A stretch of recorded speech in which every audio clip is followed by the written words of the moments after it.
Claudia, is it okay to begin without Paul?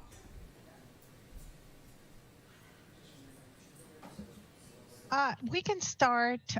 Paul's internet, he just texted me, is very slow. Okay. So he will eventually come in. Okay, thank you. But I can start doing the... Perfect, thank you. Thank you so much. Good evening. For those of you who have just joined us after closed session, welcome to this hybrid regular meeting of the Board of Trustees. Providing translation this evening are Claudia Lindgren and Paul Huertas when he's able to jump in and join us. I would like to allow the translators an opportunity to explain how to use the interpreting feature on Zoom. Buenas tardes a todos, bienvenidos. Los servicios de interpretación en español van a estar disponibles de una manera simultánea. Para tener acceso a los servicios, en unos momentos que se encienda el servicio de interpretación, en la parte inferior de su pantalla van a notar un globo terráqueo o un símbolo de mundo. Favor de hacer un clic, un chasqueo en ese icono, y se va a lanzar la opción de inglés o español. Favor de elegir el español e inmediatamente pueden disfrutar de esta junta de una manera simultánea. Muchas gracias. Estamos a sus órdenes. Thank you.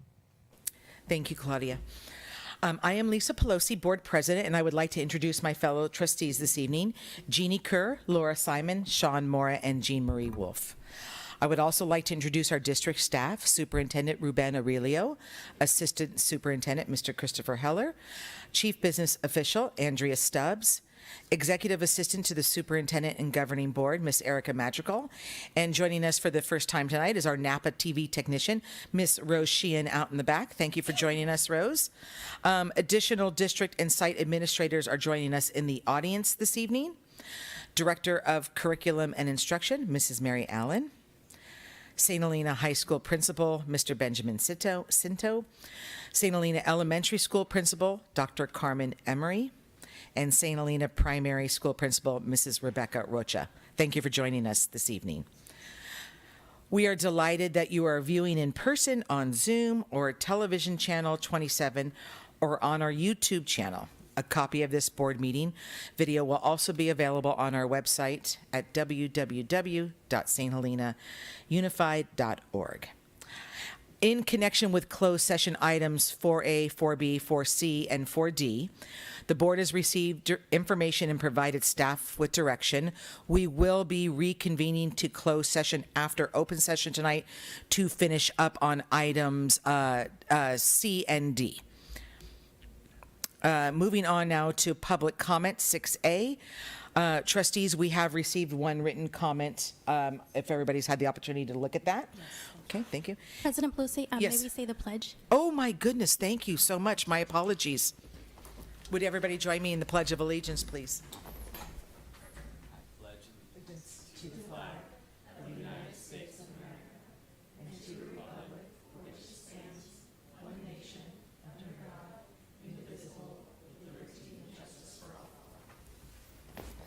Thank you, Ms. Madrigal.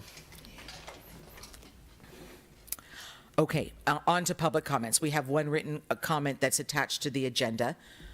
Is there anyone present who wishes to publicly comment on items not on the meeting agenda this evening? Anyone via Zoom, Ms. Madrigal? No? Okay. Thank you for submitting your public comment on the written one. Appreciate that. Okay, on to item 7A. This is the Citizens Advisory Committee Awards. I'm going to ask Mr. Heller to take it from here, please. Very good. Well, gosh, I'm going to wing this one. I would like to, yeah, I know. I'm going to pass the baton over to our retiring SELPA director, Ms. Jenny Maywald, to introduce and honor Director of Educational Services, Mary Allen.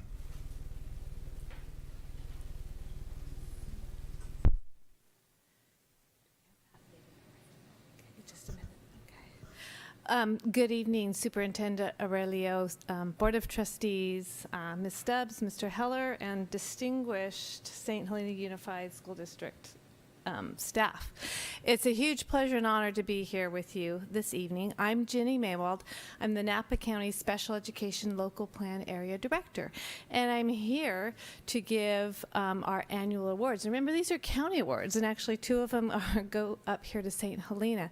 So before I have any other comments for our award winners, I'd like to share a video that our Community Advisory Committee, our representatives and myself, and people behind the scenes that made the awards happen, put together. May we start with the video now? Thank you.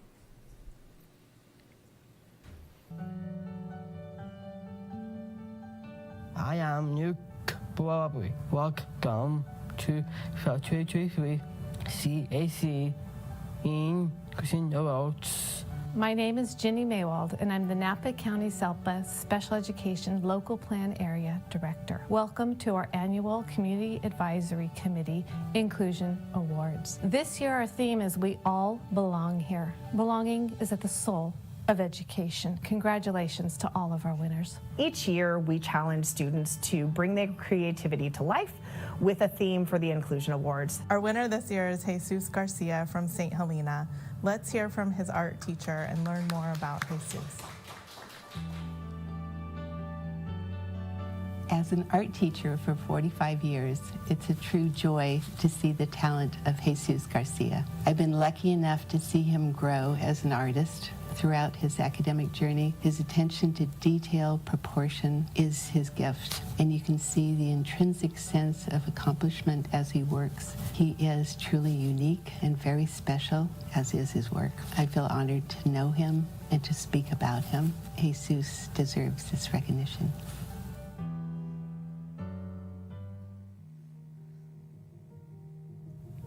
This brings us to the Inclusion Awards. This year, we have 2 Inclusion Award recipients. Our first recipient is Mr. Cooper at Napa High. His choir class is known for being an inclusive environment that brings every student to have the feeling that we all belong here. Thank you, Mr. Cooper. Let's hear from him now.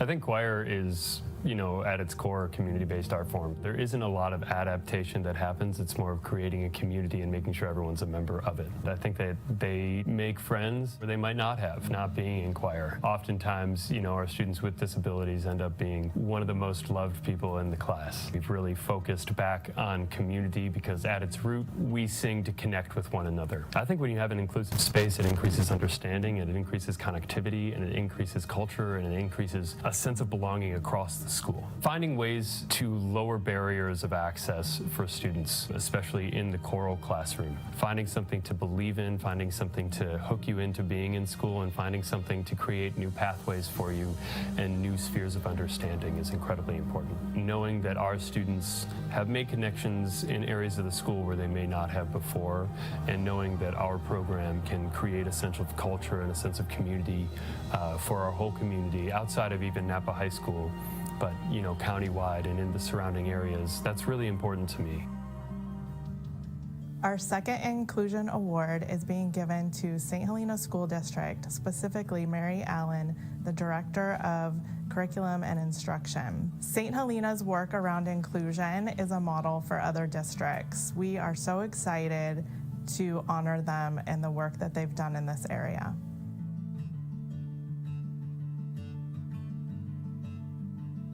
St. Helena does a great job with making all of our students feel like they belong in the district.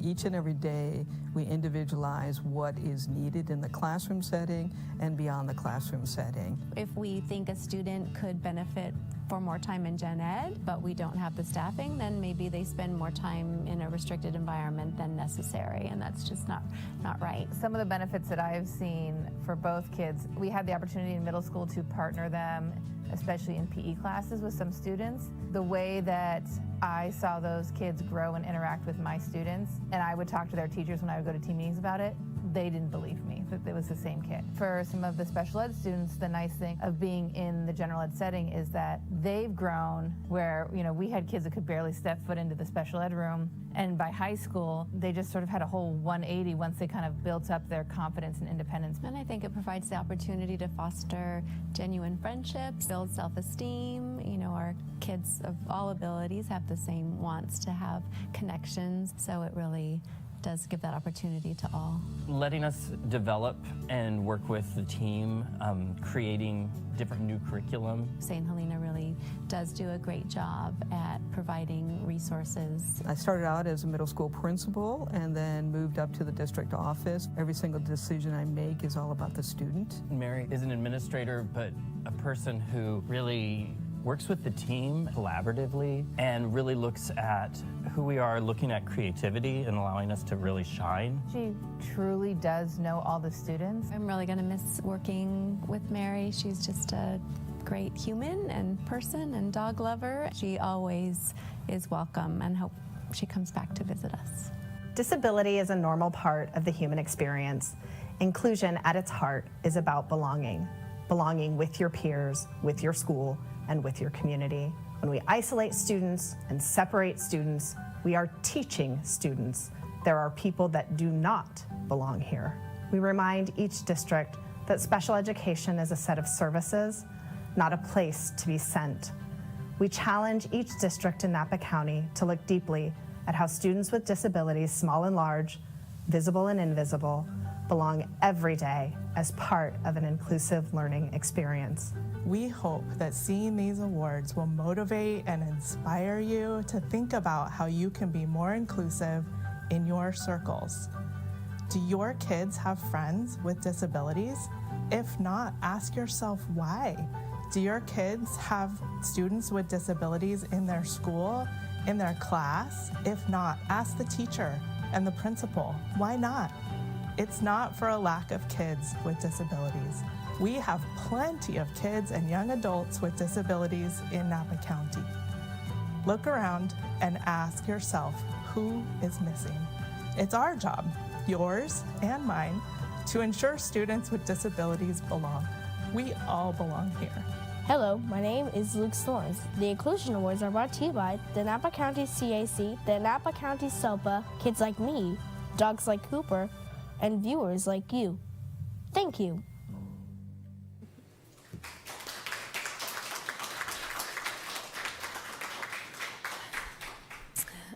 Well, again, congratulations, St. Helena. I mean, you really took the show, as you can tell, and rightly so. You're really a model in so many ways. I'd like to begin by recognizing Jesus, and I'd also like everybody to know, kind of spoiler alert, but I want you to know that not only does he get the top prize as our student county artist, but his artwork was chosen for all of the awards. So may I show that to you?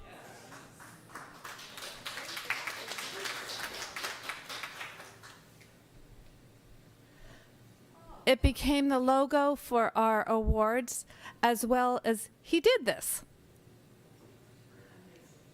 So Jesus, would you please come up here for just a moment?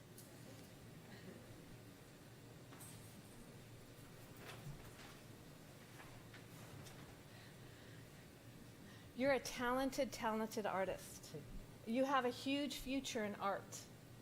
And for every time someone tells you have a disability, show them your superpower, right? Because every person with a disability has an even better superpower. And this school district, your parents, your family found the superpower, and so did you. So keep doing your art, okay? Keep entering art contests. Keep it up, because he's going to be famous, right? Who thinks he's going to be famous here, right? So let's go around and shake hands. I want to have you shake the superintendent's hand. So I present to you Mr. Jesus. Very impressive. Beautiful work. Congratulations.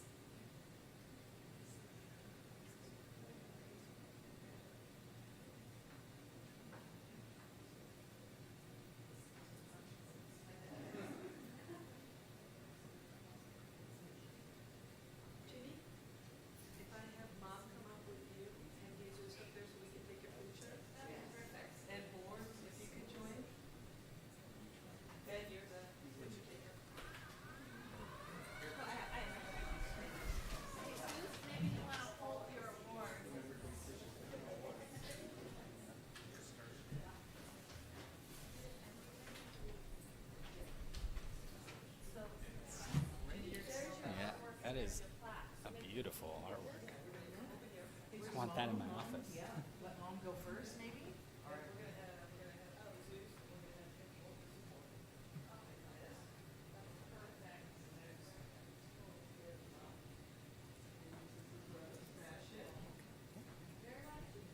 Yeah, Mary. Get in there. We'll come in the next one. We'll talk maybe like.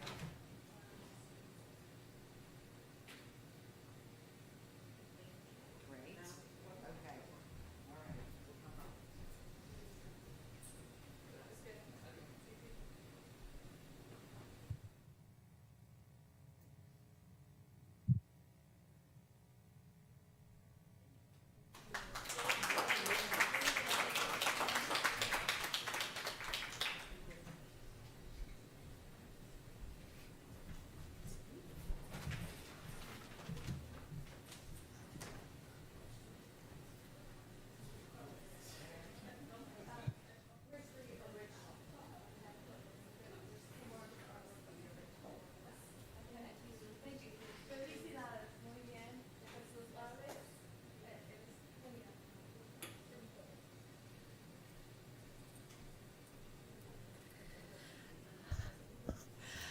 All right. Before I get to Mary Allen, I really can't miss this opportunity to also acknowledge Andy Stubbs. Obviously, all of your staff spend a lot of time with me, from committee work to IEPs to conversations on the phone to various meetings, because obviously your staff continually works towards excellence and not just what's right for kids, but what's best for kids. In particular, from the moment I met Andy, it was a breath of fresh air in our SELPA Finance Committee, and we've had some tough times in our SELPA Finance Committee. And as we had these tough times, it always occurred to me that Andy does not dig in, she doesn't give in, she doesn't compromise. What she does is she finds a whole new way to research, to investigate, to approach a problem and find the best solution that nobody else thought of. It's really a delight to work with her. You have programs because of her. It takes quite a CBO to say, we don't do what's right, we do what's best. How do we bring these kids back into district? How do we build the best program possible? And I would guess that this program, the secondary transition program that came back and was built in this school, in this community, by the individuals in this room, not only probably broke even, but not only saved the district money. I have a feeling it's a money maker because it's so good that students are coming from out of the county in. So when we do what's best, and we have someone like Andy that doesn't dig in at a bottom level, but that goes high, we get places like this. We get programs like this. We get awards like this. So Andy, I can't thank you enough for your service. It's been a pleasure to serve with you, and you're just a delight all the way around. So thanks.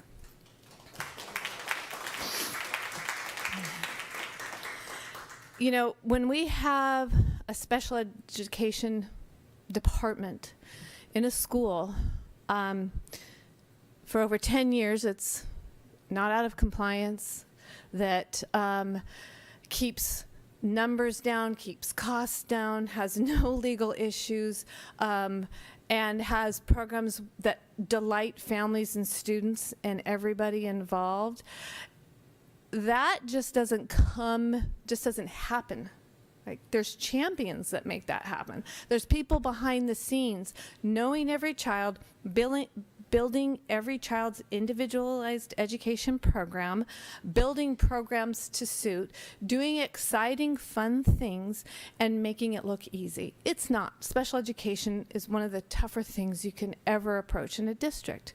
But I've also had the opportunity to work with Mary on countless committees, on countless IEPs, in countless situations. Again, we have someone else that doesn't find the easy solution, doesn't dig in, doesn't give in, doesn't compromise, but thinks bigger, better, broader, and more creatively. And, you know, you have special education solid in this district because herself, her team, Chris, Ben, everybody here. They're a delight to work with, and you don't always get to see the work behind the scenes. I think tonight you got a glimpse, but it's just a real joy to work with you, Mary. Sorry to see you go, but great things abound for both of us, right? And we have a gift and a prize for you too. I hope you enjoyed the video.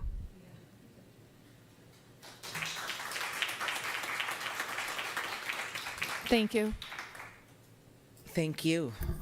And congratulations on your retirement, Ginny. That I'm sure you're going to be leaving behind some big shoes to fill as well. So thank you. That's what I wanted to just state, if I may. Yes, of course.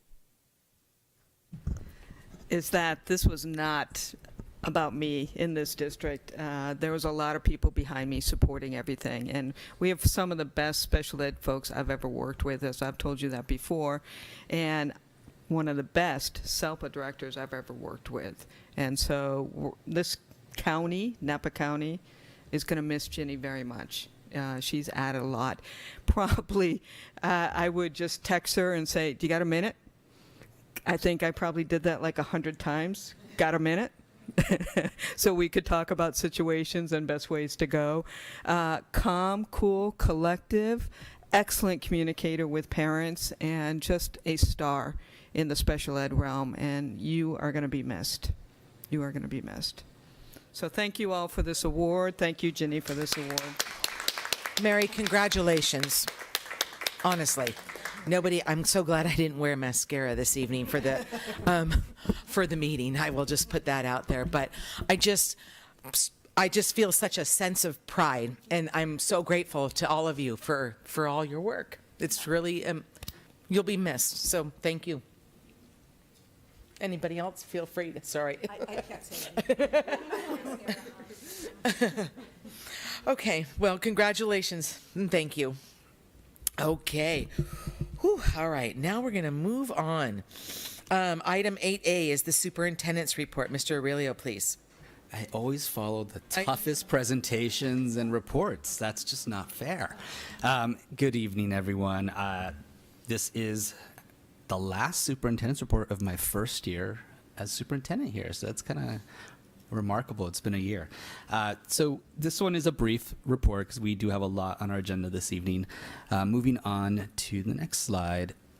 This past month has been really about celebration, end of the school year. So I listed just quite a few of the different celebratory events and performances. One thing that's really apparent is how much this community supports our schools. The Seniors Awards, the amount of funding given to our students, every single child receives some version of a scholarship. That's impressive, and that's just a testament to this community and the support. And then just how excited families were to see their kids promote from second grade on up, second, fifth, eighth grade. I was able to chaperone a eighth grade dance. I don't recommend it. But it was a lot of fun. It's great to see the support the families are putting in providing our students, giving them that outlet. They were so excited, and then next year they get to be the little fish on the big pond as ninth graders. What else? We had an event at the end of the school year for our parents around drug and alcohol prevention. Just another reminder of another event put on by our exiting district social worker, Roxana Plancarte, who will be sorely missed as well. We have a lot of people who are moving on. We've heard already about Andy and Mary, and I am not going to get mushy and emotional, but I do want to say it's been a tremendous year working with them, and they will sorely be missed, and there are big shoes to fill. Moving on, I did want to provide, as I've been sharing with the board, a monthly update on enrollment. And as you can see from this chart, we still have four grade levels that have students on the wait list for district of choice. Transitional kindergarten, our projected enrollment. Now these numbers are pretty fixed because these are new enrollees. We're already up to 16 students for transitional kinder. So we've exceeded that cap. We will not be opening or accepting those on the wait list. We will just recommend that they reapply next year, potentially for kindergarten. The other 3 grade levels are 4th, 5th, and 7th grade, and those are the grades that are impacted currently by enrollment. You can see the updated column that shows the projected enrollment that is based on students that were in seats at the end of the school year, 6-8. So just to clarify, using 4th grade as an example, and I know we had a public comment somewhat related to this, so I just want to provide some context here. That 86 number for 4th grade, that is based on how many 3rd graders ended the school year. Of the 6 applications that we've received for District of Choice, 5 of those students are part of that 86 count. That does not mean they get to return to 4th grade, but that 86, you would have to subtract 5 from that list, saying 4th grade's at 81. Now that is still over the cap we accepted. So because of that, those 6 students currently in the application wait list would not be enrolled at this point. And that is similar for the 5th grade and similar for the 7th grade numbers. I believe the 13 applicants for 7th grade, 7 of those students were part of the count, were in seats at the end of the year. At the end of 6th grade. Yes. So I just want to give full context what that means. I know we've received some notice, some parent communication around siblings being essentially split, where some siblings have gotten in this process and other siblings have not, based on the impacted grades, providing the full context for you all to know what we have at this point.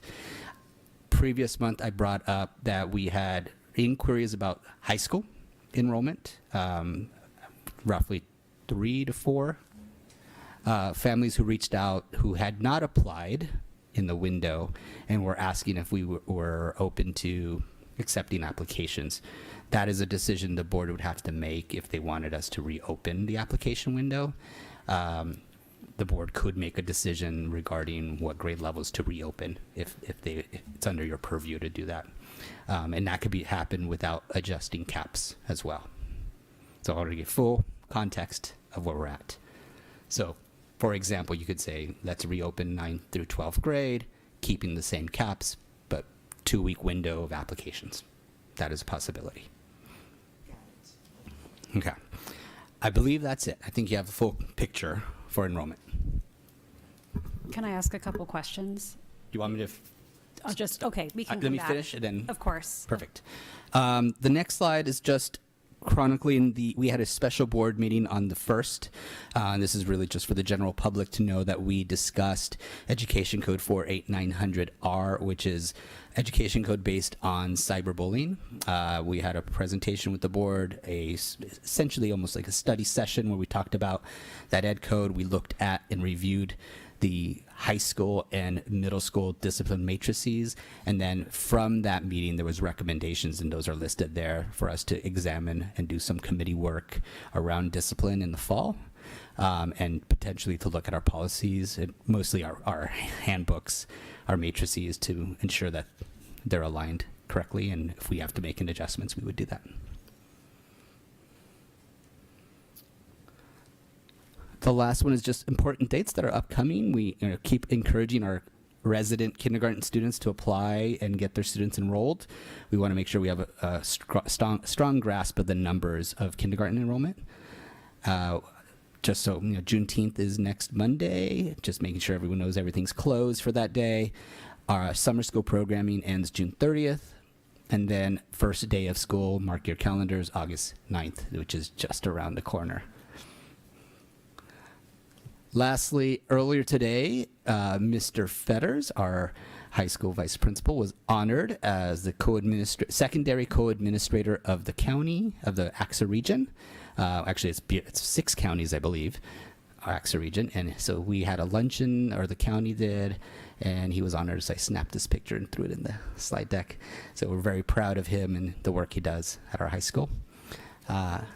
Yes. And that's my report for now.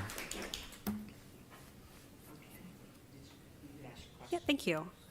Yeah, I guess so. My question is, if we're looking at the impacted grades, 4th, 5th, and 7th, if a student, for example, in one of the grades leaves, then would that open a possibility for a DOC student on the wait list?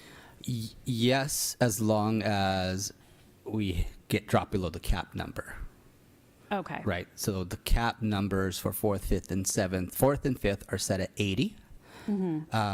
So even when you subtract the students who are part of that count, I'm going to predict it's 81 and 82. So right now it's already over the cap. So it would have to be, even if 1 or 2 students per grade would leave for whatever reason. Right. It would still. It could trigger the wait list. Okay. And just to be clear, on the wait list, I know specifically for 4th and 5th grade, there is only one new to our district applicant in those 2 grade levels. Okay. In each of those, but the way the wait list works, it is randomized except for the priority around free reduced lunch, the socioeconomic, that bumps you up in priority. So we don't just let our students who've been here in first, even though they don't have priority on the list necessarily. So I think it's easier to understand that in the 7th grade list, because there's 13 applicants, 7 of those were students who ended their year here, but they're not sequenced 1 through 7 being returning students, and then the rest, they're all mixed. So you can't just handpick which students to let in. You'd have to go down that list, if that makes sense. Right. That does make sense to me. Thank you. Okay. Trustees, any other clarifying questions? No? Okay. Thank you, Mr. Aurelio. I appreciate that. Okay, item 8B is Superintendent Subcommittee Reports. Mr. Aurelio again, please. Okay, so this is a brief one, and actually, President Pelosi, I'm not sure if you want to speak to it once. Slide that will be up. The only committee meeting we held this past month was the Monrovia group meeting, and I know you were in attendance. Is there anything you want to add specifically? No, I think that pretty much covers it, because it's like a round robin meeting if you've attended, whereas all the different entities kind of talk about what's going on, what's new and exciting.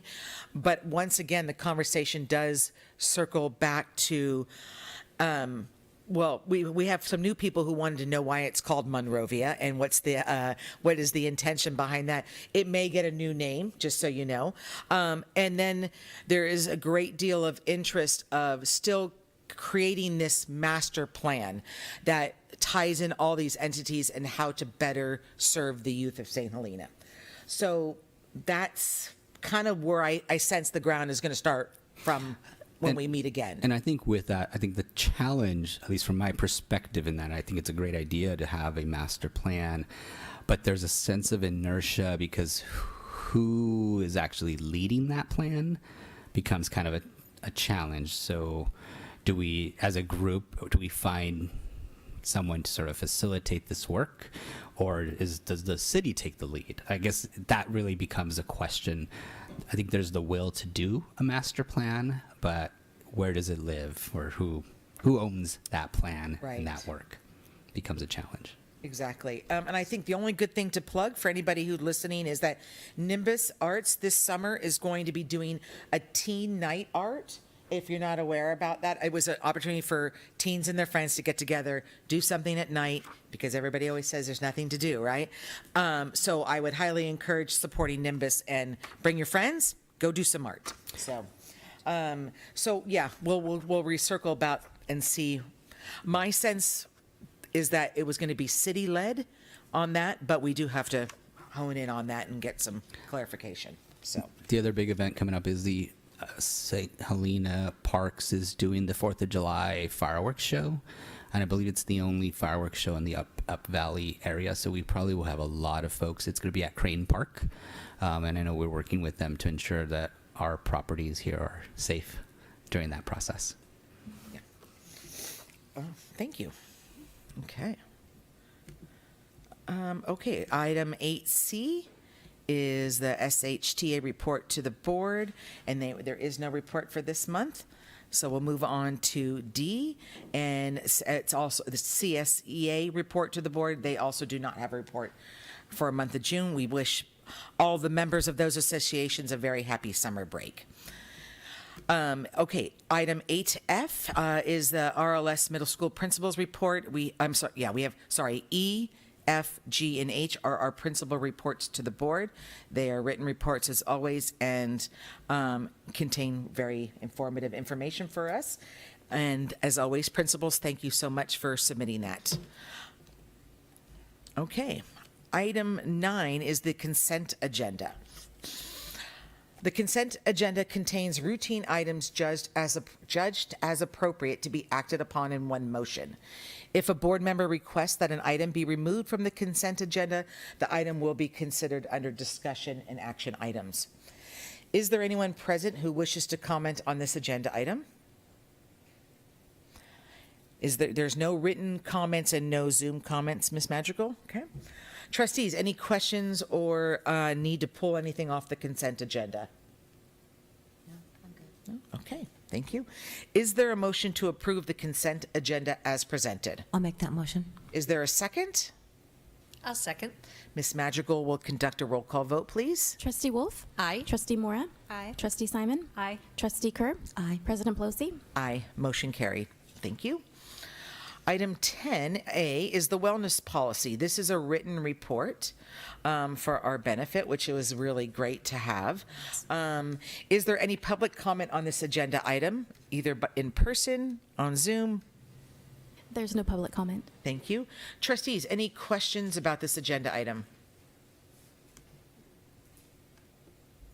No, I don't have any questions. I just had one clarifying question. So in that great report where there was like the responses on the Q&A, so which staff member is responsible for following up on those items? I'm trying to look at where Yeah, no we worries. pull it up. I mean, there was just like a district or staff response, and I just didn't know going forward, because there's some very valid questions in there, and I just was curious who would be taking ownership of this. So I know Ms. Stubbs is leaving us, Right. and I know she did the bulk of the work on the report, the wellness report with her team, but this was also presented at the Equity and Belonging Committee. Okay. And that's where some of this was generated, and so it would come back to that group. Okay. And for now, that would be me.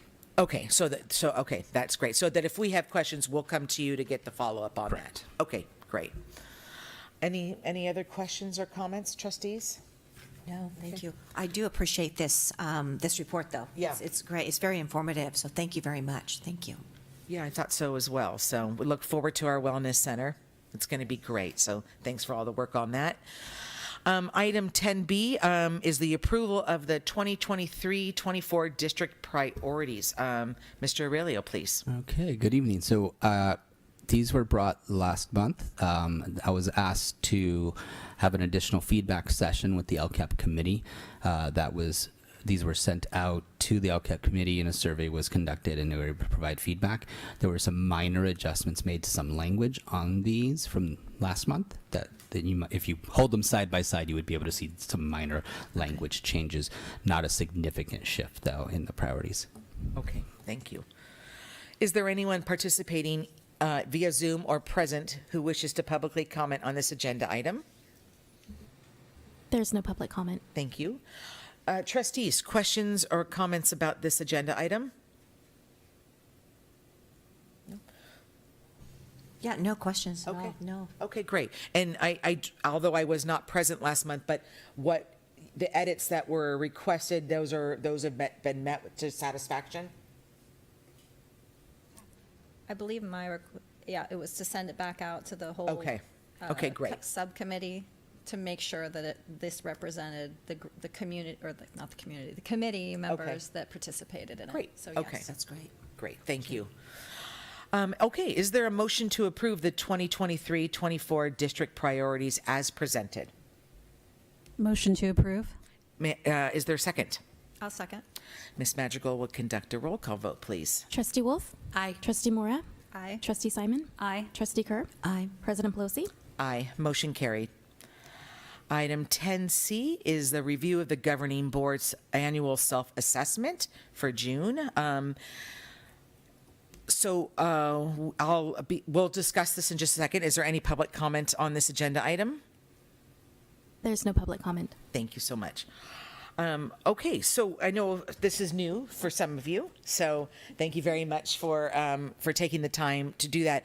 I won't necessarily belabor too much on this. I think what would be beneficial is to maybe review the items that are blue, because green seems to be consensus and doesn't necessarily require us to examine it in detail and see what we need to resolve. I think just kind of glancing at the ones where the scores are a little bit different will be beneficial for us, especially as the new time and as you guys get more acclimated on the board. I think it's important. So the first one that we have is the board manages internal conflicts in a productive manner. So, we have a not sure. That could be a not sure because it hasn't been your experience. If there's something more to that, feel free to talk about it and see if we can, as either veteran board members, could maybe answer that. And maybe it's as simple as that you just don't know because you haven't had an internal conflict that you needed to resolve. Would that be more accurate, trustees, or does anybody? That would be correct for the newbie over here, yes. Okay, great. I just wanted to make sure that I'm, acknowledging what you're feeling. So, okay, if there's nothing really more about that, I mean, if you have internal conflicts, you know that you have another trustee that you can lean on, and then if not, we go to our superintendent and see what else needs to be done from there. Item 17, board members usually discuss questions about agenda items with the superintendent prior to the board meeting.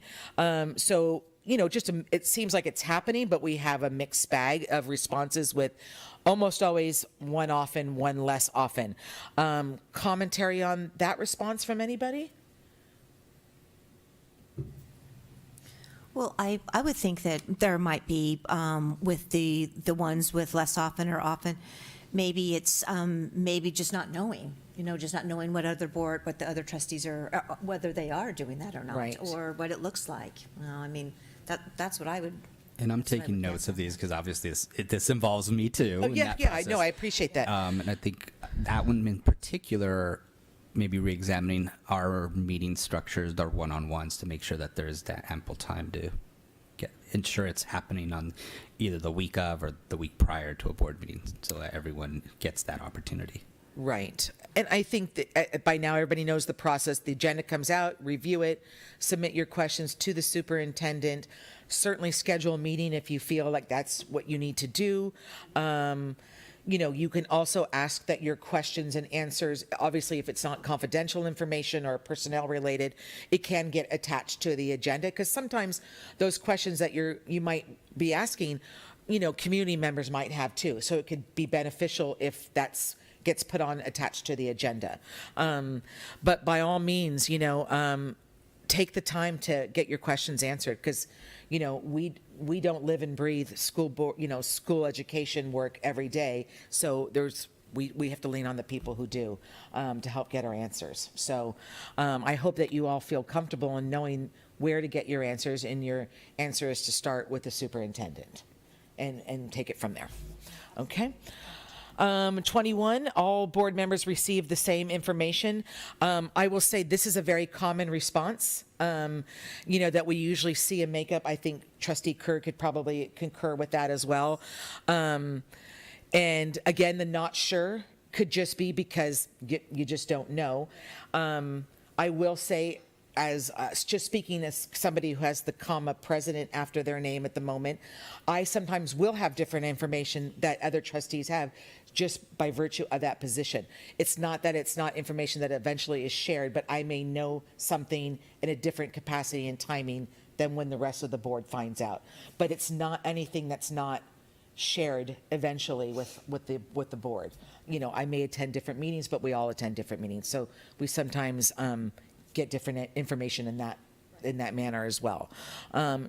Do you think that covers what maybe had concerns, or were you going to say something else, Jean Marie? No, I was going to say I don't necessarily see that as a negative, because I agree there are things that you have more information about, which I'm perfectly fine because I'm still learning, but I don't think it's a negative. Okay. I just think, and I'm sure there's things Laura does as the clerk and Jeannie as, they're just different roles. And I don't think it's a problem. I think it's just how it works. Okay, great. Thank you.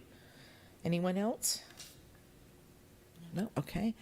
And then let's see, 28, the board effectively uses data in its decision making. So I know this is a topic that has been discussed as well as we have, joined forces this year with new board members as well. So we know that is a priority that we've asked of our superintendent as we make decisions as well, that we've asked for more data in the decision-making process and what comes to us. So I think that explains the often versus almost always, that we just, there's a desire to have a little bit more for certain decisions that we make. Does that sound okay? All right. The board confines its meetings to a reasonable length of time. Well, that will depend on how everybody responds right now.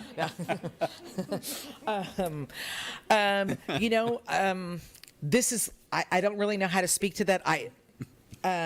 Feel free to join in.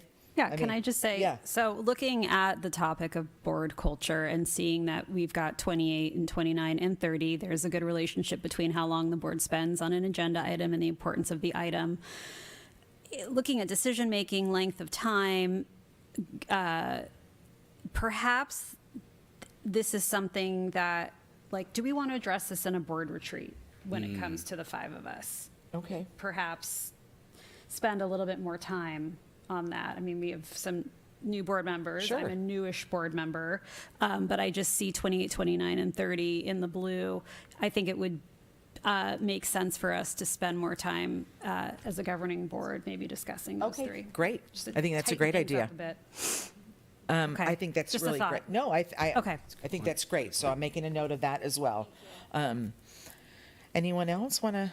Well, I'll comment on 30.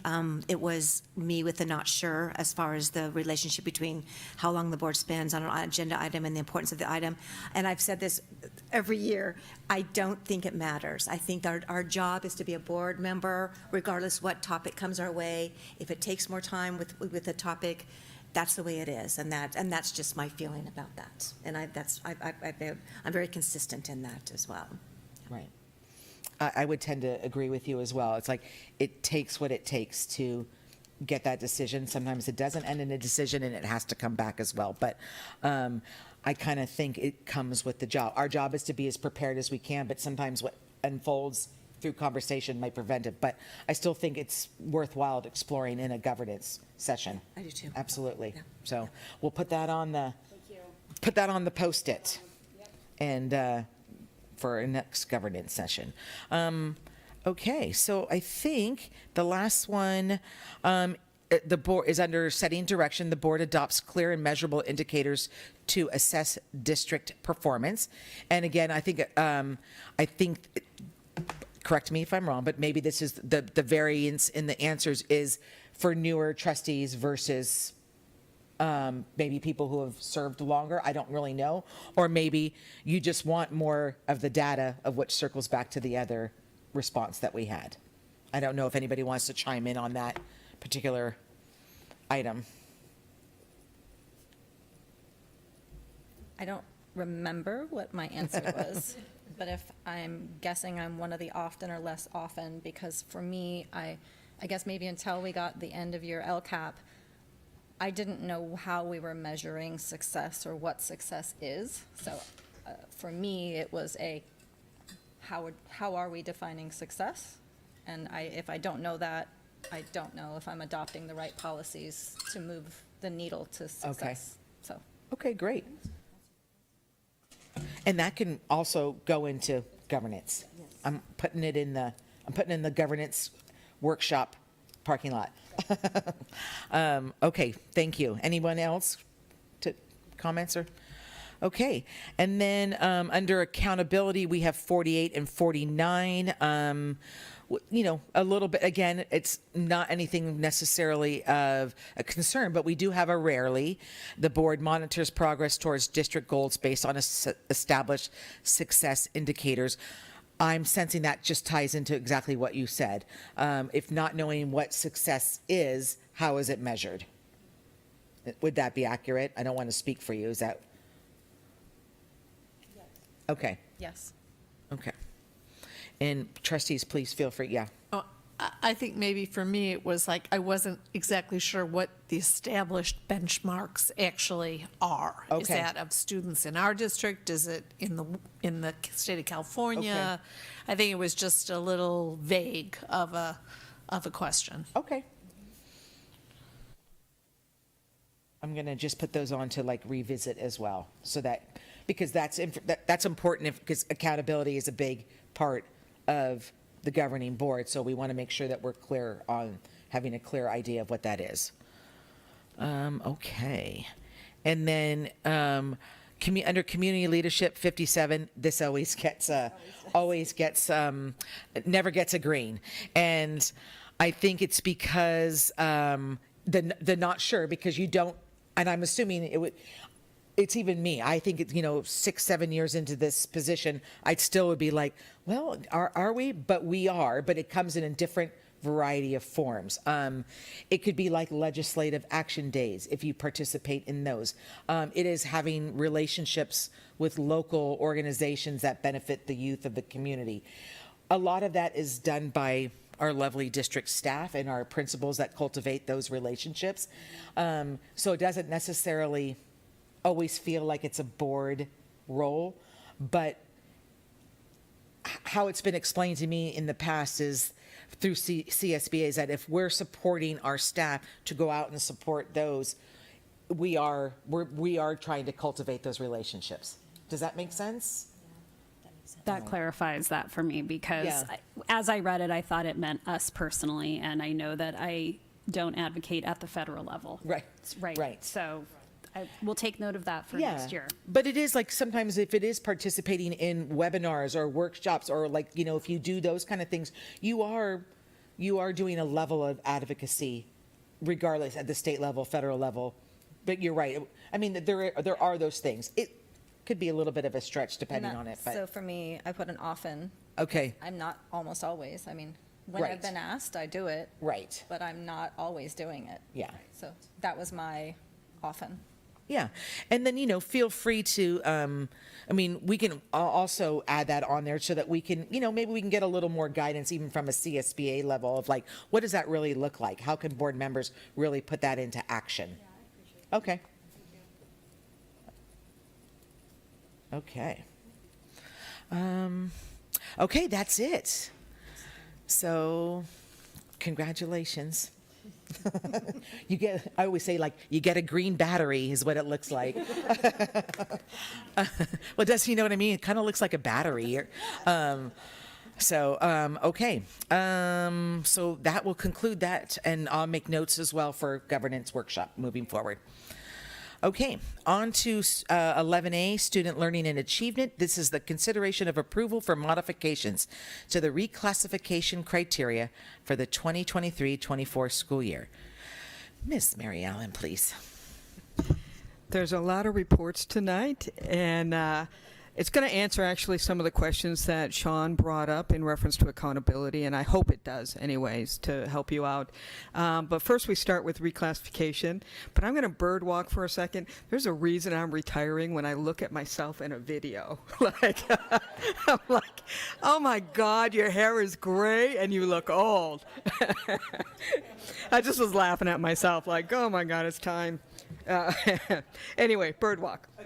Reclassification. Every year we have to bring up the reclassification criterion. This is for students that are English learners that we would want to reclassify to what we call a fluent English speaker. And how this happens is there's 4 criteria they need to do. They take the LPAC every year. It's called the summative LPAC. That's reading, listening, speaking, and writing. And they have to hit a level 4, 1 out of 4. They have to hit a level 4 on that. Except for our kids that are severely disabled, they have to hit a level 3, and the IEP team has to recommend that they should be reclassified because the speaking as far as fluency in English is related to the disability, not because they're an English speaker. Criteria number 2 are teacher recommendation, 3 is parent agreement, and 4 is local criterion. So what you have in front of you are the local criterion that we've come up with. The reason it's coming to you now is to actually help Veronica out a little bit. So at the very beginning of the school year, teachers can immediately start with, now that we're getting the LPAC scores in, we do the map at the very beginning of the school year, we do the SRI at the very beginning of the school year. They immediately can start reclassifying some of our students that meet that criterion. Now what happens once they reclassify, they have to be monitored for 4 years, so we're not just pushing people along. We want to make sure that when we're reclassifying, they are performing at the same level of their peers in that grade level that are English speakers. So this is just something that's required, we have to do, it's part of our EL master plan, and it just needs to come up for board approval. Great. Thank you so much. Is there anyone participating via Zoom or public who wishes to who's present, who wishes to publicly comment on this agenda item? There's no public comment. Thank you. Trustees, any questions about this agenda item? I have a question, and I think it's because I'm a newbie.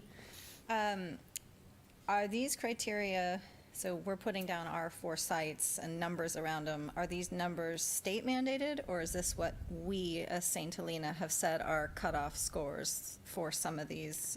Sorry, let me toggle back. They're local criterion. So number 4 is a local that we set, and it gets set by the EL coordinators at each one of the sites, and myself and Chris Heller.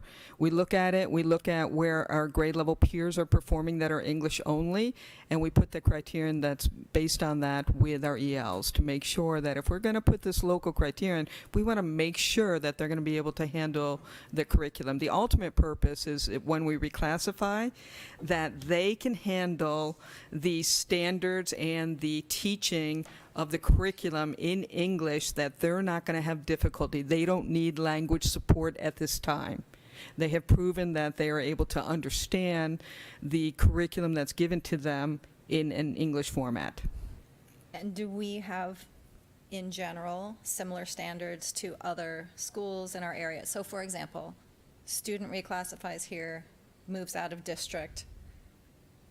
Are they set up for, like? No, and that's probably one of the different. things in the state of California. That's why they did the summative LPAC at level 4, because there really was no criterion. They said no, everybody's got to have a 4. Okay. That's, So and then that's state level.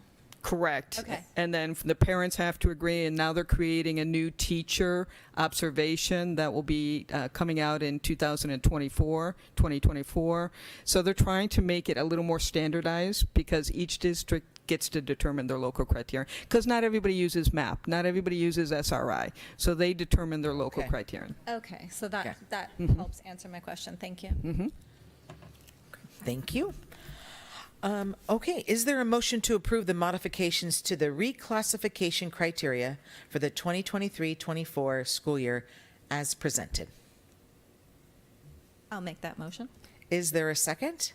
I'll second. Ms. Madrigal will conduct a roll call vote, please. Trustee Wolf? Aye. Trustee Mora? Aye. Trustee Simon? Aye. Trustee Kerr? Aye. President Pelosi? Aye, motion carried. Item 11B is consideration of approval of the 2023-24 federal addendum to the LCAP. It is Mary, please. Okay, this one's going to be a tad confusing for the new board members, so just so you understand. We receive federal dollars, we receive state dollars, and federal dollars fall under what we call the title programs. So this particular one falls under the title programs, Title I, Title II, Title III, Title IV. One deals with our students that are socioeconomically disadvantaged, one deals with teacher training, one deals with our English learners. So each one of those titles receives some funding, and we have to have a plan behind it. The plan was sent to CDE in 2017-18 and approved by CDE. We don't need to send this plan to CDE anymore, California Department of Education, but it does need to come to the board if we made a change to it, so the board can see that we've made a change to our plan that we submitted in 2017 and 18. And the change in this particular plan comes on, and I apologize, I was just looking at this page 13, because our high school was identified, and it's not, I want to preface this, there were a lot of schools that were identified in the state of California because they only used 1 year of the dashboard accountability measures because of COVID. Normally it's 2 years that they are able to evaluate against each other. This is based on 1 year. Because of that, our high school fell under what they call ATSI, which is additional targeted support and improvement under suspensions for our English learners. Keep in mind, we have such a small number that 1 or 2 kids can put us in a very high range for suspension, and it did for 1 year. So because we're in ATSI, and the high school will be discussing that tonight in their strategic plan, Ben is well aware of this, Mr. Cinto is well aware of this, and so is Mr. Fetters. We have to create a plan in their strategic plan of how they're going to address that. But because of that, we have to make a change in our title program under Title I to state that we are in ATSI and that we are going to look at creating an evidence-based plan to address that. So it's on page 13, but it's not, there's no page numbers. You have to, unfortunately, go through the whole document. But page 13, you will see it falls under the delinquency category, and most of our students that are disciplined that we have up for expulsion go to the county office, but because we have discipline with the suspension at a high rate, we have to put this in that category, and that we are going to address it. Okay.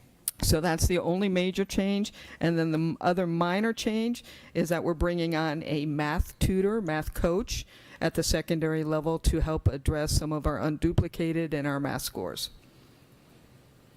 So the rest of this probably won't make a lot of sense, but all of this comes from the LCAP, and we will be talking about the LCAP tonight. Great.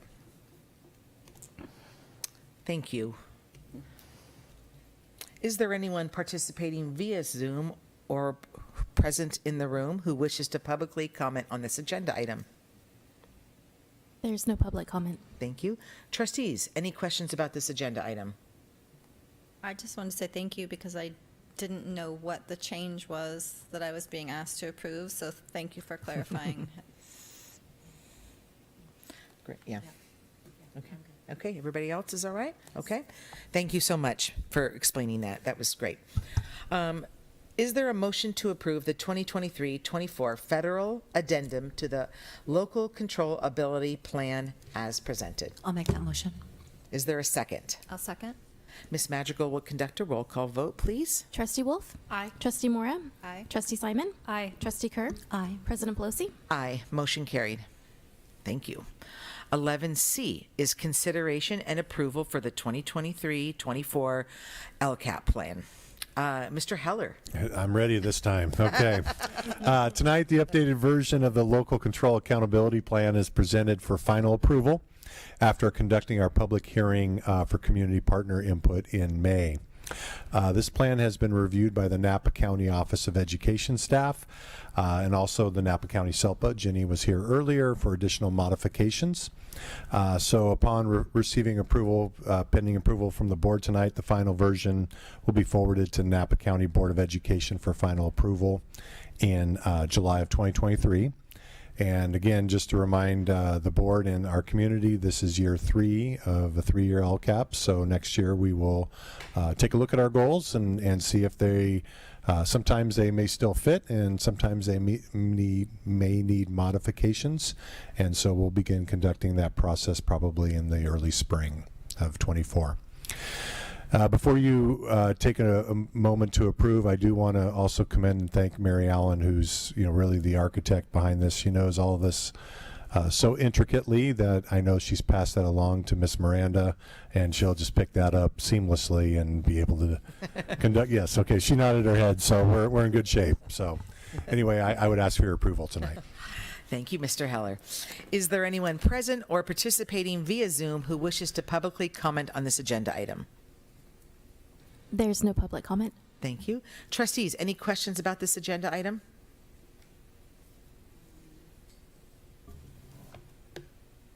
No. No, but as always, thank you, Andy. Thank you for all of the work on this. I know it's a lot. It's a hefty document. So thank you very much for all the work on it throughout the years. Thank you. I had one clarifying question and I'm sorry that I don't remember exactly what page it was on in the actual presentation, but there was a section that said that the difference between the budgeted and actual expenditures of $75,000 had the following impact on St. Helena Unified's ability to increase or improve services for high needs students. And it was like, and then colon, provide additional after school supports and intervention supplies and materials. So I guess my question, which I'm sure I know the answer to, is they were probably unforeseen at the start of this LCAP and came into place, and are they planned for and budgeted in going forward? I know. Andy's like, what?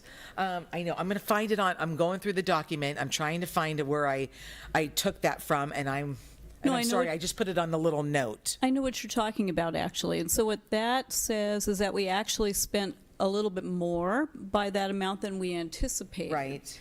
And so that was a good thing. It just wound up we still were within our overall budget, sure. But it's just how things were assigned and what they were coded to and all those kinds of things. Yeah. Okay. And I just wanted to make sure, since it was for high needs students, as we move forward, was that still, was it added to the budget to cover that, or we'll just cover it when we see the needs arise? Am I making sense, Andy? You're making sense. Trying to think of the most accurate answer.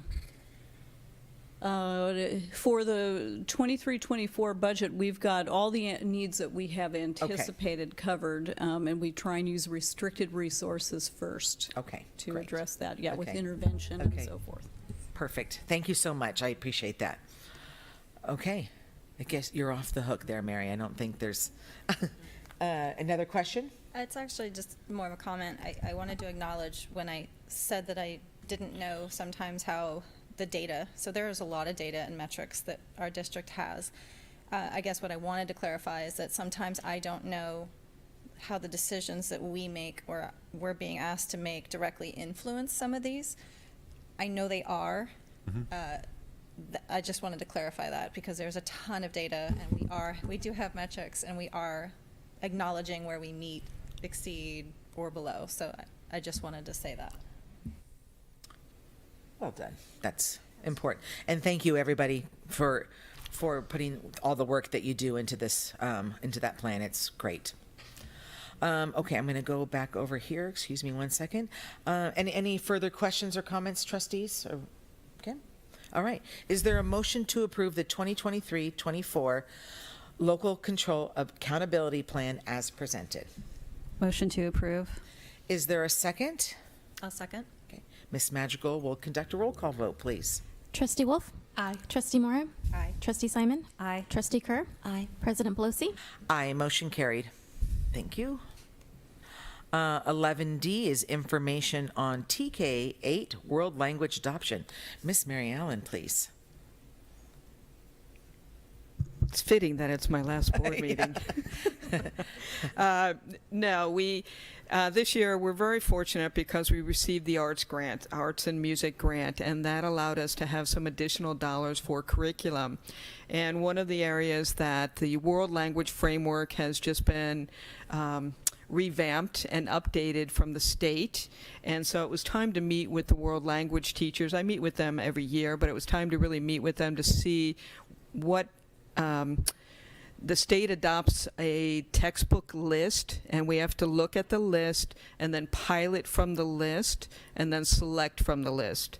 And so the TK8 group met, and these are their recommendations as far as world language for Spanish. The high school was part of this committee. We met. They are quite comfortable with what they're using. They have more of an updated textbook than the lower grades did.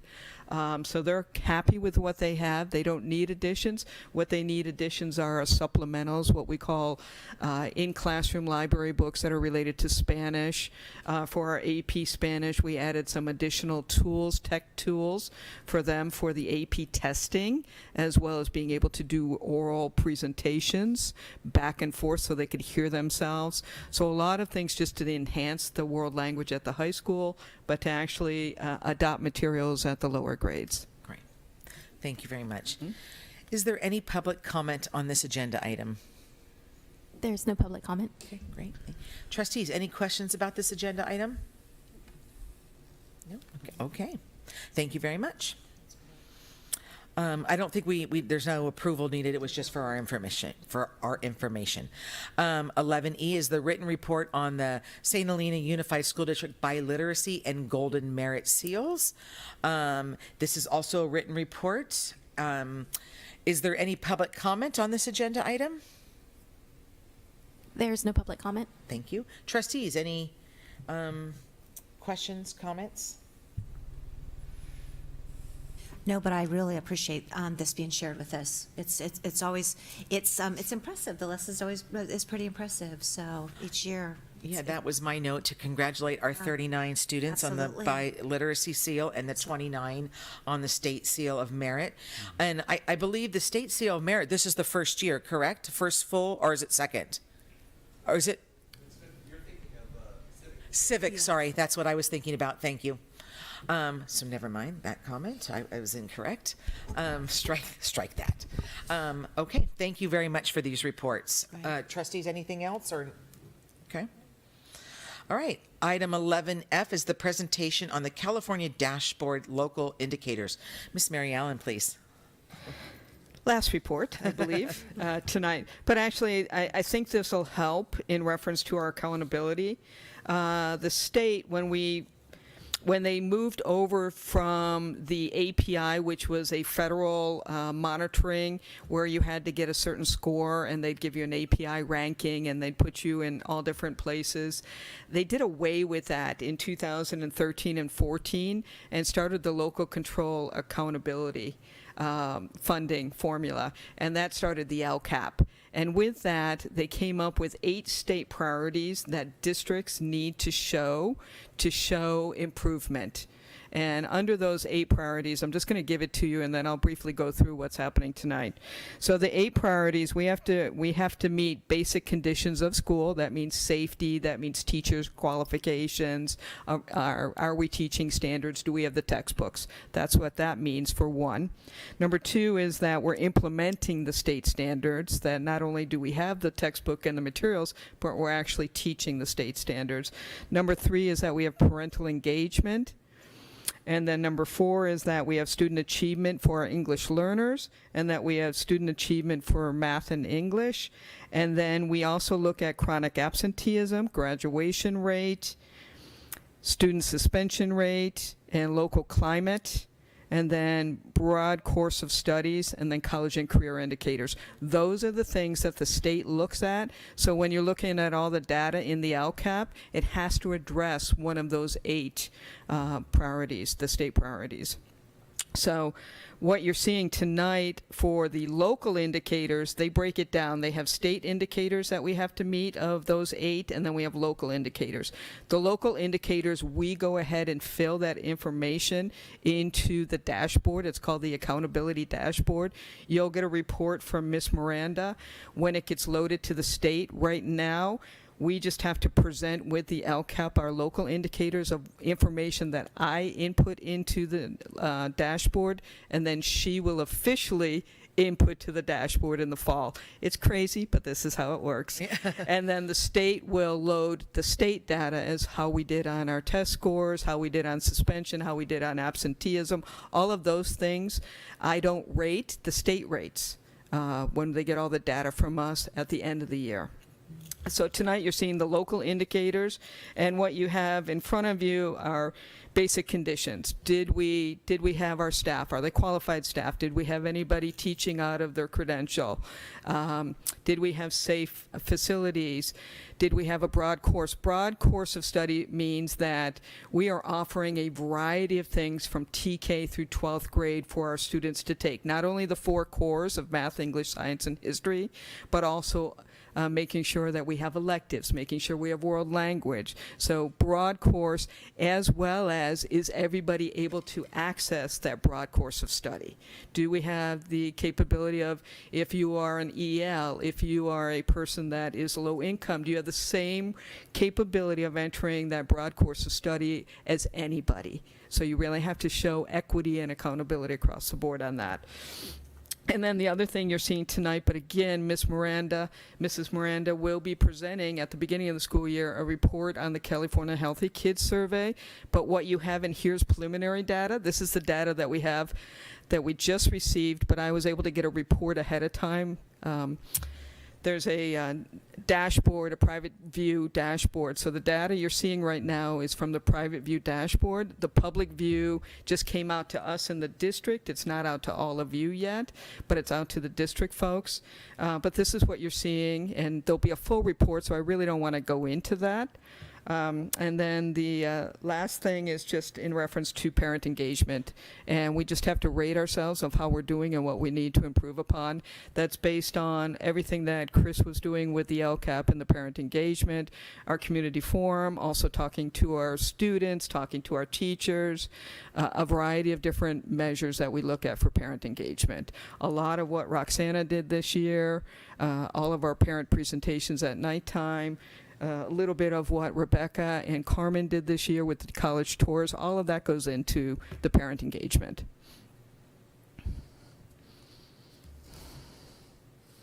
Questions? Excuse me. Is there any public comment on this agenda item? There's no public comment. Thank you. Trustees, any questions about this agenda item? I don't have a question, but I wanted to take a look at page 15. Can we all turn to that page?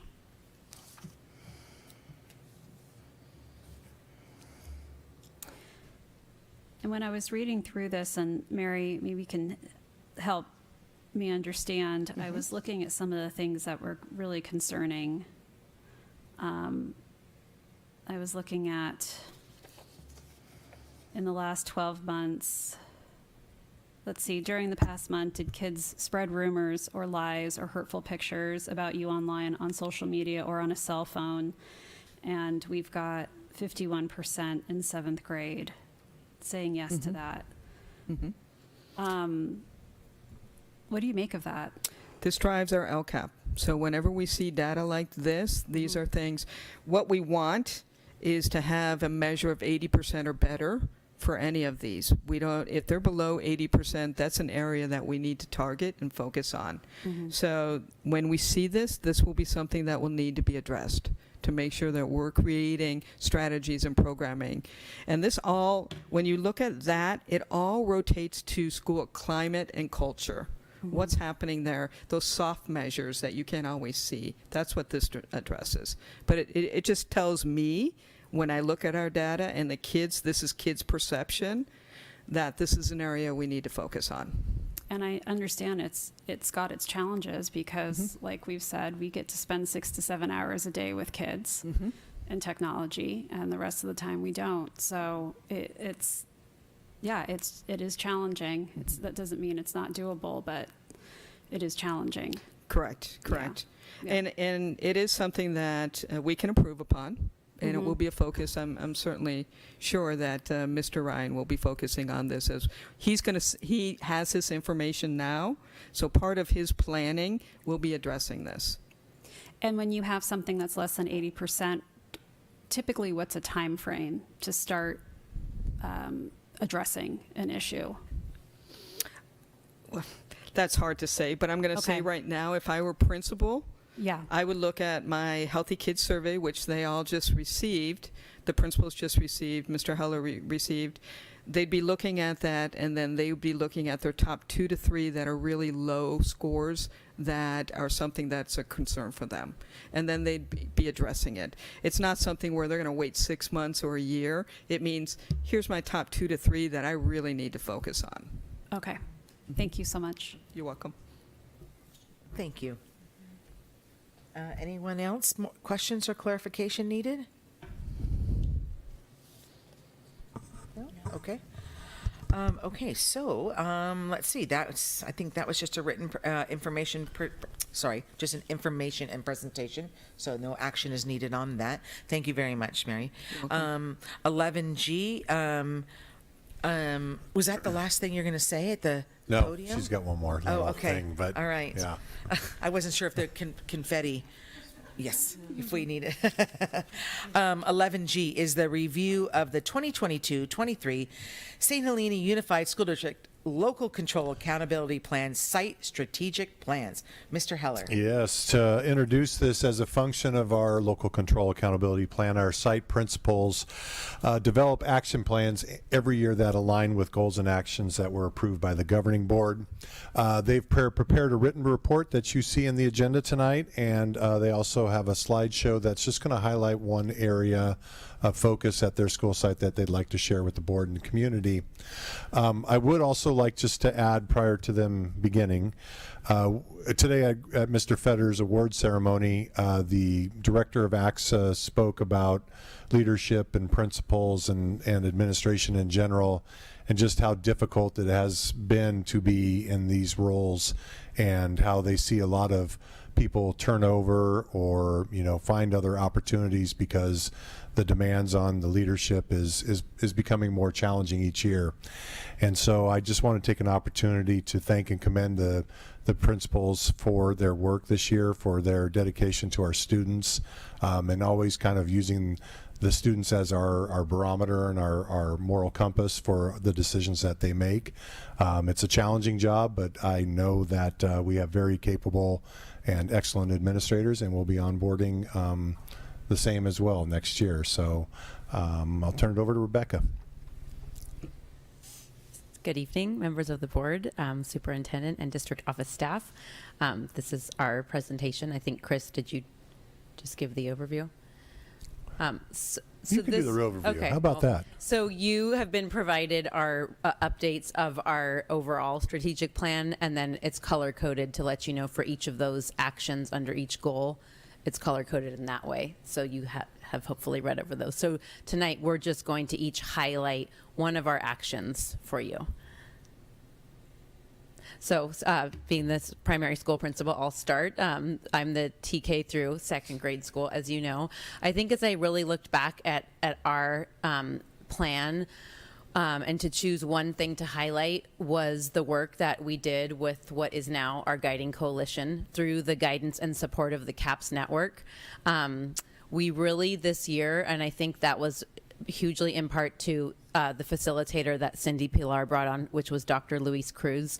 We really worked on building a sense of purpose with our team. Several of the members on the team were new, and so we were starting fresh as a team, and we had this new facilitator at CAPS Network. So through his guidance, which we had different information last year, so we rebranded ourselves as the Guiding Coalition, which was what he suggested that we all call ourselves, which really is our purpose. And through that work, he asked us to create a purpose statement. This was the one that we came up with. It actually took us a while to finesse and go back and forth on what we wanted to change. I won't read it to you. You've seen it before. But really what that helped us do also with our staff, we had a lot of movement within our staff. We had teachers that wanted to move grade levels. So every grade level had, even though they were teachers at our school, there were 2 new members of each grade level team. So that was also came with people on the team having to learn each other and having to learn new curriculum, new grade level standards. And with all the work we were doing with CAPS Network and bringing changes to our school, I won't say that it was easy. There were growing pains and frustration, like you're putting so much on us. And we really developed a focus. And that was part of the work we did, was just really having clarity around if people were to ask us who we are and what we do and what our purpose is, would they be able to tell us? And so through that purpose statement, we also decided let's choose 2 goals, even though teachers have multiple subject credentials and they have to teach everything. Let's focus on 2 things that we really go deep with, and that way we can also develop some success criteria so the teachers feel that everything we bring to them is through the lens of those two goals, and we also support and in those two areas. And those two goals were, I won't go into it, it's in my plan. But one of the things that I'm really proud of through that work is that we held a data review day with a meeting. It was about 2.5 hours with our MTSS team. So members of our guiding coalition and members of our MTSS team met, and we looked at all of our school-wide data, and we were able to look at it by subgroup, which we hadn't done before. So we do that with our MAP scores, but we hadn't done that. We hadn't organized our student data by, English learners, Latino, English only, special ed. And so we were able to do that around our math assessments, our reading assessments. And from there, we highlighted what we wanted to celebrate, because our teachers I met with a consultant today who had been to our school and met our staff, and she said, you really have these high achieving teachers, and we really do, but with that comes a lot of stress that they put on themselves. And so we really wanted to have a celebration, and Director Moore was able to come to that school-wide celebration that we had with our classified staff as well. Everybody at our school was there, our custodian to the teachers to the instructional aides. And we, from that MTSS data review day, we chose what data we wanted to highlight for everybody and celebrate. And it really was a celebration, and it really was focusing on every single person here at the school is contributing to these scores of these students. So another thing that I'm proud of is that one of our goals was to really get stronger in our GLAD strategies, which are guided language acquisition design strategies. One of the things that we had asked of the teachers was to do demonstration lessons when the trainers come, and they came in sometime in the fall, and staff was reluctant, even though I really encouraged them. I didn't have a lot of teachers that were willing to do. It's very intimidating to teach a lesson to a class and then have 6 other people, 4 of your colleagues, your principal, and then these 2 trainers watch you and give you feedback. You're really in a fishbowl. So what we asked of them was, okay, let's have it be our goal by the end of the year. We want to remove that sense of any intimidation. We just want you to feel comfortable observing each other and doing some peer observations. So we developed just a peer observation tool based on the strategies. Again, going back to our goal, we really created a bullet point list of how would someone know if this strategy was being implemented to a deeper level. And so we told them this is not evaluative. This is just your colleagues being able to observe you and vice versa. And I would say 90% of the staff did that, and they got so much out of it. I was able to sit in on meetings where they were giving each other in front of the whole grade level team, when I saw you do this, I really learned from you when I watched you do that, and that's something that I haven't done. So it was really, really positive. And then another great thing that we got from Dr. Cruz was that we want to be able to start our school year instead of oh yeah, we're just starting the year, we're not sure what we're doing yet. We want to be able to begin our school year with, this is where we left off last year. We're going to hit the ground running. And so being so grateful that I can work in a district, and I shared this with the staff, where I'm not inundated with just so many problems and chaos that I can't stop to plan for the next school year. I've never worked at a school where I actually had the time and the capacity to really think and reflect, what are our plans for next year? And so our end of year staff meeting was defining our new goals for next year, and then being able to say, this is where we're going to start next year. So all of those things came out of our work with our guiding coalition. Thank you. Hello, good evening. Good evening, Madam President, trustees, superintendent, and our audience. Carmen Emery, the principal of the elementary school, 3rd through 5th grade. We ended the year briefly just kind of on a little bit of a high based on preliminary states results that are coming out that are showing that we've reached our goal for our LCAP. So I chose to highlight for us the most most general, the broadest piece of education. Basically, it is called the best first instruction.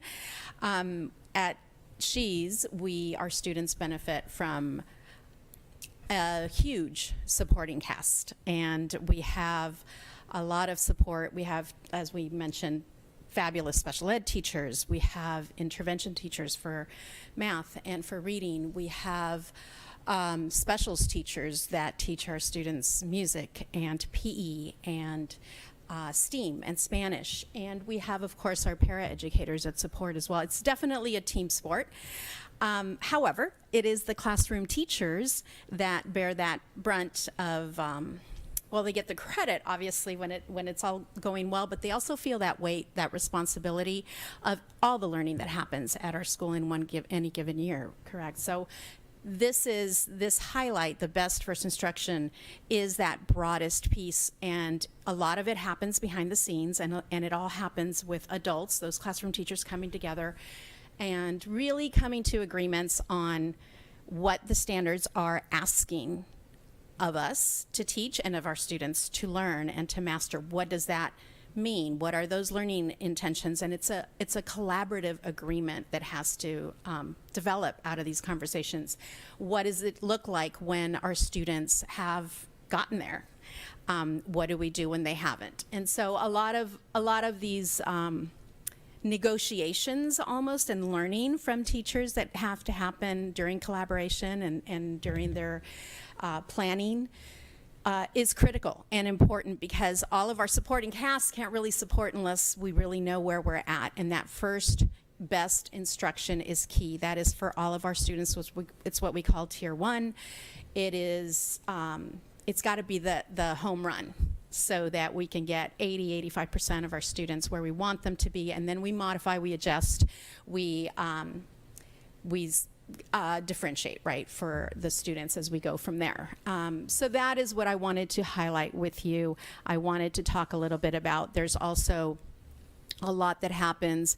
Teachers have to plan, how are we going to get our students engaged? How are we going to get them to pay attention and to stick with us throughout this unit or throughout this lesson or throughout whatever it is? How are we going to know when they've got it? And so there's things like, I put up there, exit tickets.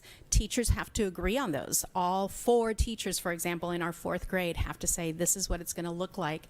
When kids have gotten this, then we move to this level, and then we can do this, or we can do 5 other things, depending on what they come up with their plan.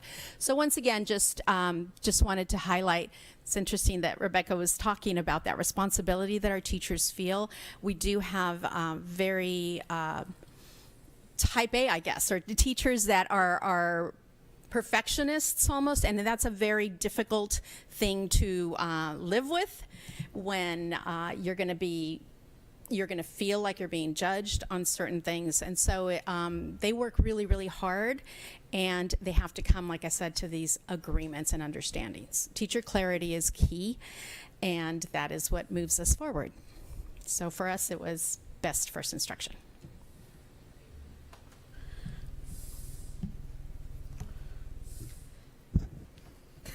Short. Obviously, I'm not Corinne. She couldn't be here tonight, so I'm substituting for Corinne. And as Ben just stated, you started out at RLS and you're ending at RLS, so nice. Actually, we're focusing on Goal 1, Strategy 4, and for Corinne, that's professional learning communities. Super hard to do at the secondary level because you have one teacher pretty much teaching that subject for that grade level. And so for professional learning communities to work at the middle school level, they have a core teacher in science, English, math, and social studies who is the charge that goes to the training, the CAPS network, with the principal. And then that lead comes back and meets with the other history teachers, math teachers, science teachers, so on and so forth.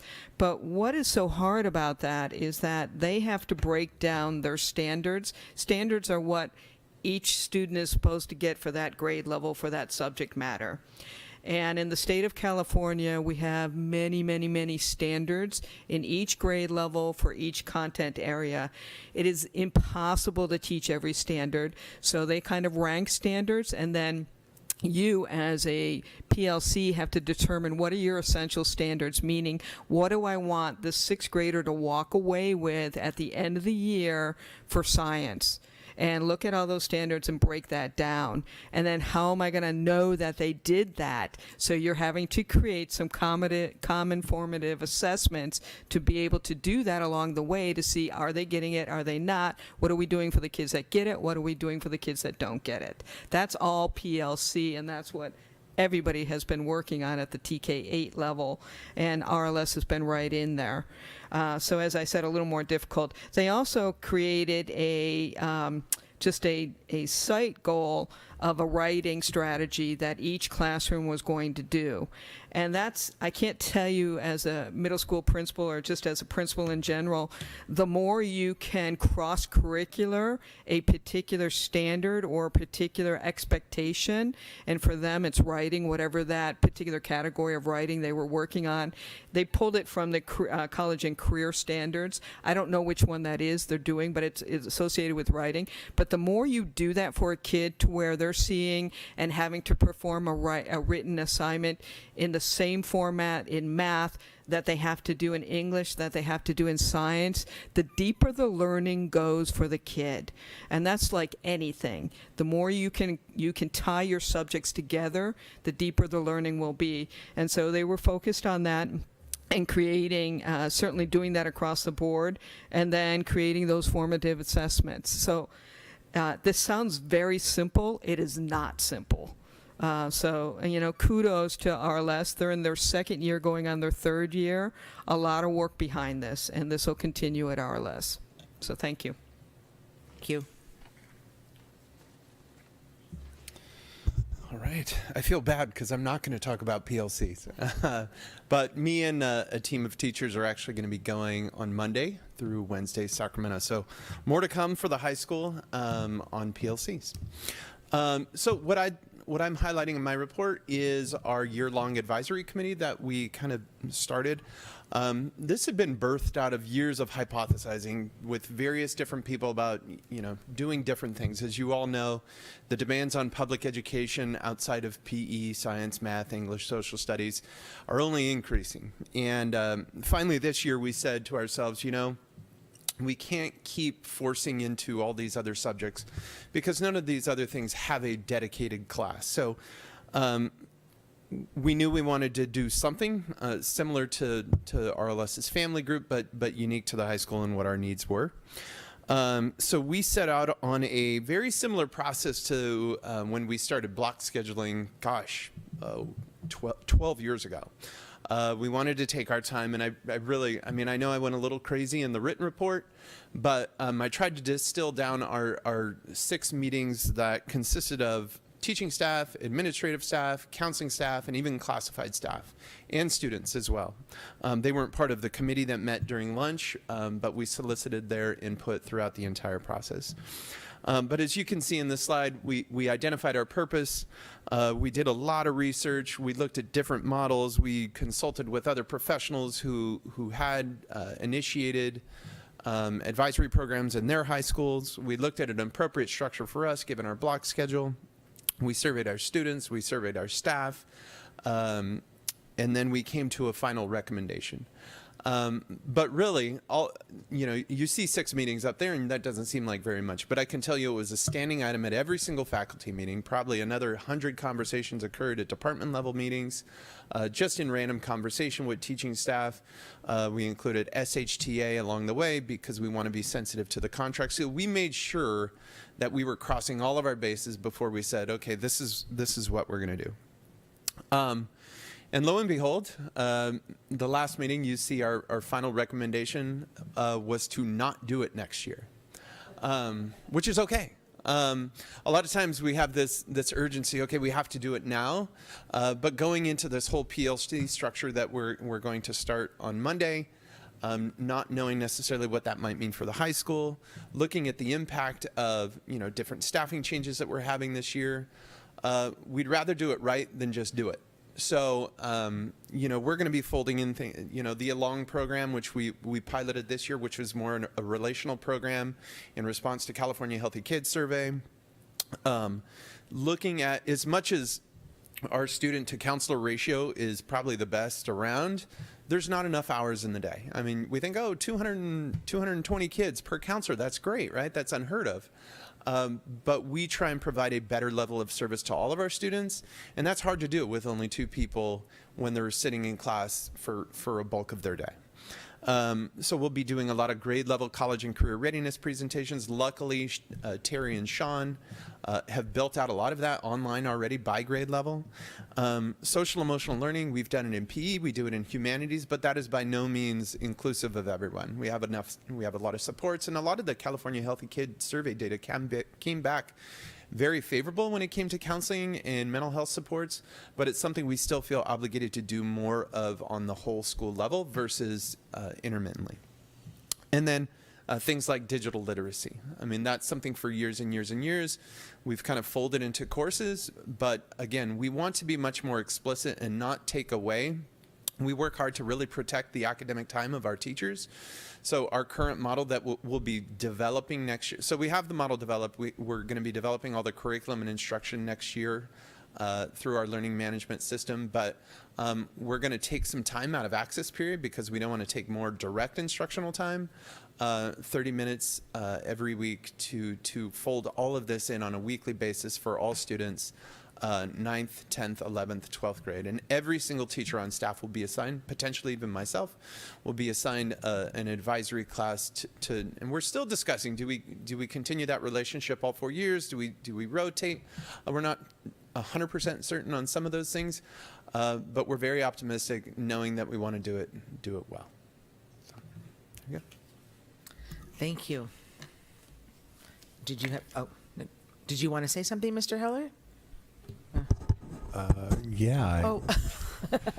Well, I appreciate the work that they did put into the plans and highlighting a lot of the initiatives in the district and things that we're looking forward to next year. Obviously, it centers quite a bit around professional learning communities, and we have about 18 to 20 staff going to a training next week in Sacramento to learn more about PLCs and strengthen our work. So this is just the beginning. So if you're tired of hearing the letters PLC, you're going to hear them quite a bit next year because it's really going to be the fabric of our work. And we're all excited. We're going to actually have further conversations about that administratively tomorrow at our retreat. So thank you, principals. And of course, thank you, Mary, for completing your full circle and doing one last RLS report. Okay, thank you, Mr. Heller. Is there any public comment on this agenda item? There's no public comment. Thank you. Trustees, any questions or comments about this agenda item? Just want to say thank you for all of your work, and I do hope you enjoy your summer. Don't worry, I'm calling Mary back up. I have a question about, I guess it could be Principal Cinto also. So when you're talking about the PLC at the secondary level and how we have too many standards to get through in a year, so the science teacher, as your example, will say, these are the priorities I want to get to. They're a singleton in our current structure at a grade level. Does the PLC create the opportunity to network with someone to say, are these the right 70 out of 100? I'm just curious if if that works. Well, and Mary, you could chime in, but the state does have blueprints that prioritize the standards, so that's a document we would obviously be referencing as we develop. It's not just what you like teaching as a teacher, it's what is going to be most important as deemed by the state. So that's a go-to document for that. And you're right. I mean, we have very few classes that are taught by multiple people, and I just finished the master schedule today, so where there were opportunities for those teachers to dialogue and work together and collaborate, I mean, we capitalize on those opportunities, but they are few and far between. So that's the difficulty at the secondary level, is really making it work from a collaborative standpoint. But on any given year, I can tell you just at the high school level, that could change. Like my teachers are very accustomed to switching subjects and doing what they need to do. So they have a baseline, that they have an awareness that they could support each other, even if they don't teach that subject. So I guess my question was, does the PLC create, do you have this network of people outside of St. Helena that you can talk to? That was more of my... That would be the CAPS network. So when you're going to CAPS, you're going to be around other middle school teams, you'll be around other high school teams. They'll be doing the exact same thing that you're doing, is trying to break down the essential standards. Yeah. CAPS. CAPS is California Principals Support Network. So it's a group of principals with their teams, and they receive the training together with other schools and districts. So the high school will be in year 1, and RLS will be in year 3. So they have like different cohorts depending on where you are in the process. Thank you. And then I just wanted to recognize, Ben, you said that I appreciate the awareness that just because you're doing something doesn't mean you should continue doing it. As all of you are starting new things, always think of, is there something I should stop doing so I can focus better? So I just wanted to acknowledge that. Okay. Mr. Heller, as far as CAPS or whoever wants to answer, so is the CAPS, do our county districts, are they part of that as well? I mean, or do we have the collaboration with our county principals together, or? I don't believe any of them are. There's one, Calistoga is, okay, so Calistoga is, and are they in, you might want to speak to that, Rebecca, are they in your cohort? Yes, they're in there. I only know because I see them there. So they're in our cohort, and we're actually going to start working with them on some literacy work with somebody from the county, not because of CAPS, but we are collaborating. We will be collaborating with Calistoga, but they're the only district or school in Napa County that's doing CAPS. And I know the high school, and Mary can add to this, the high school is going to go to Sonoma County Office of Ed. So there will be local districts that are taking on year 1 initiatives in Sonoma County. So there could be opportunities there to pair with schools over the hill. And RLS is, they're going to still go to San Rafael. So they'll be in year 3 with kind of their same cohort. Yeah, because it seems to me that it's important that there's support for all of this, from different districts and schools and, Yeah, and since we're a small district, within our structure, support for one another as administrators, just to be able to have that dialogue, bounce ideas, discuss, data from our sites. We're going to ask teachers and all of us to be able to look at data in a real positive way, and not always positive, but in a way that allows us to look at where we are and reflect and say, here's areas where we need to grow, or here's areas we need to focus, but we can't be afraid of the data.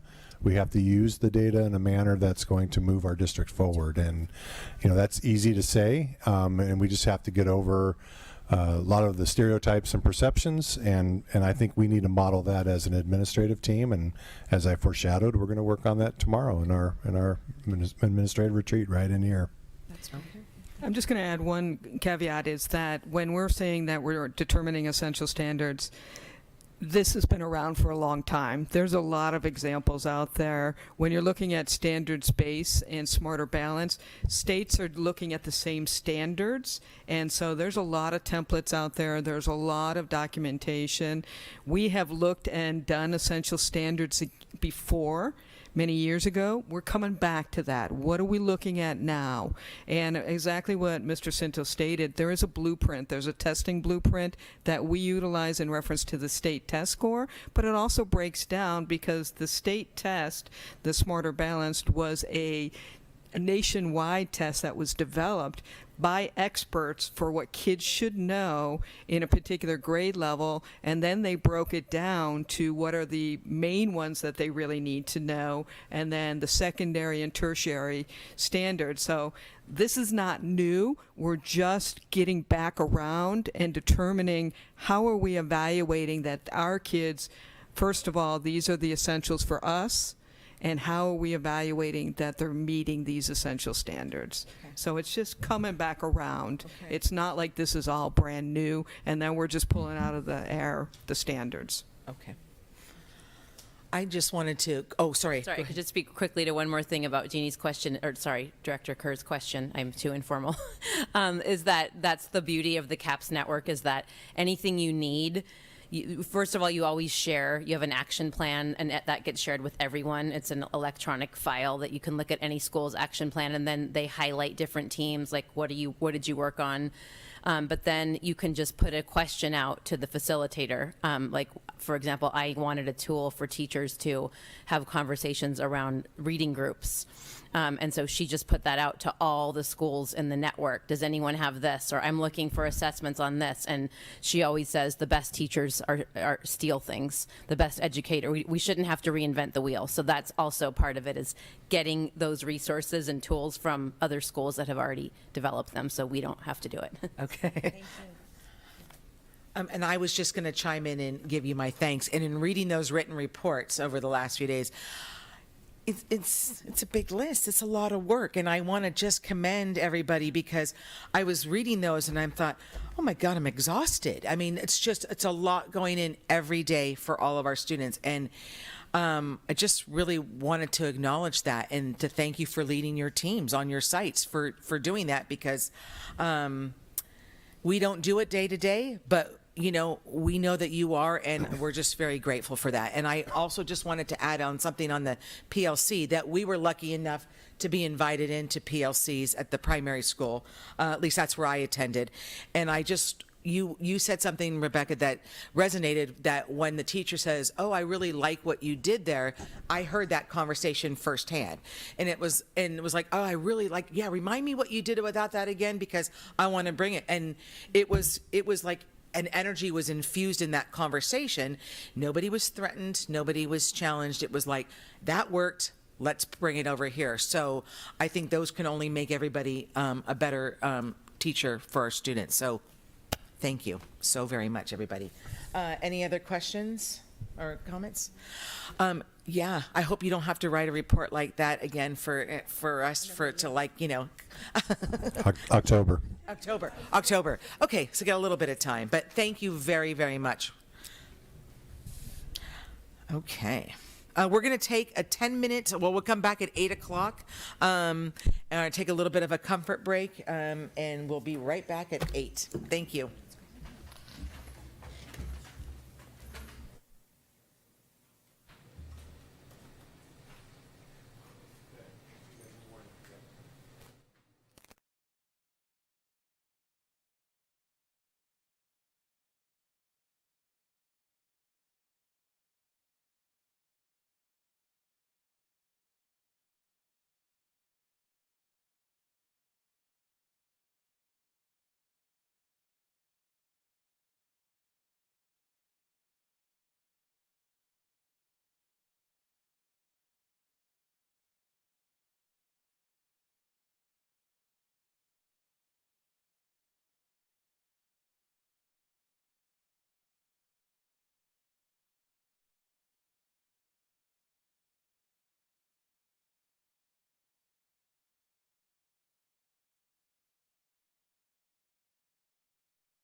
Okay. Thank you, everybody. We are going to pick up where we left off, and that is under item 12, Human Resources. We're going to start with item A, review and consider approval of AB 1200 public disclosure documents associated with the tentative agreement between St. Helena Unified School District and CSEA number 287. Oh, no, I'm sorry. Is that Andy? No, it's for this Sandy. first part. Yeah. Okay, thank you. It is. This would be the required disclosure forms that are associated with the tentative agreement that Chris will present in the next item between the district and CSEA. And the original budget that the board will approve tonight includes the estimated formulaic increase for 23-24, and at this time we're estimating approximately 3.8%, but some of the formulaic factors could change. We'll know more in August, and so it could be less or more. And I would ask the board to approve the public disclosure documents. Thank you.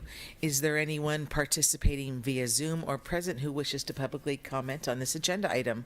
There is no public comment. Thank you. Trustees, any questions about this agenda item? No. Okay. Is there a motion to approve the AB 1200 public disclosure documents associated with a tentative agreement between SHTA and CSEA as presented? I'll make the motion. Thank you. Is there a second? President Pelosi, could we perhaps have a new motion to approve the tentative agreement, or excuse me, the AB 1200 public disclosure for the between SHUSD and CSEA? Okay, yes, absolutely. Is there a motion to approve the AB 1200 public disclosure documents associated with the tentative agreement between St. Helena Unified School District and CSEA as presented? I'll make the motion. Thank you very much. Is there a second?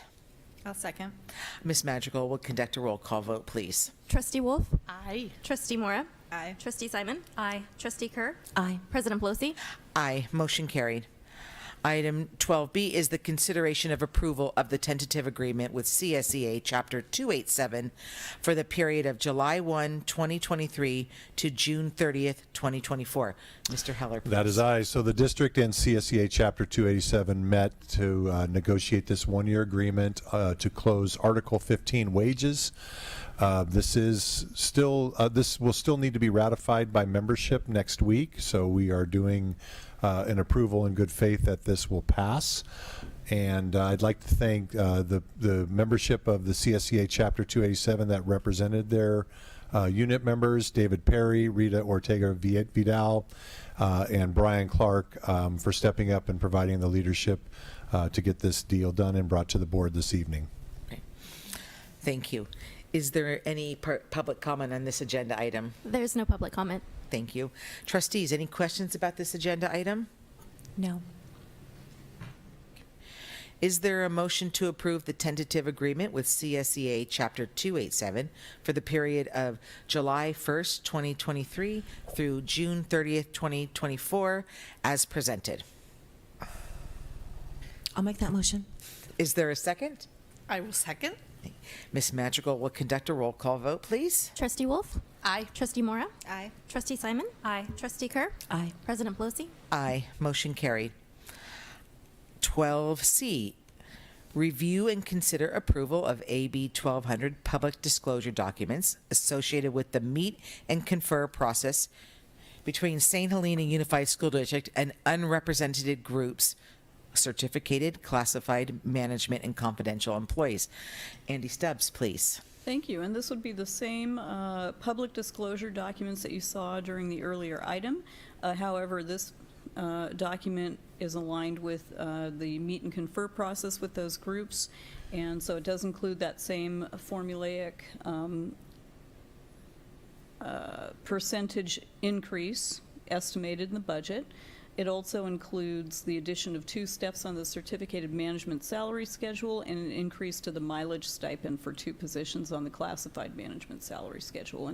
And like the CSEA public disclosures, all of these costs are included in the 2023 original budget that the board will approve later this evening.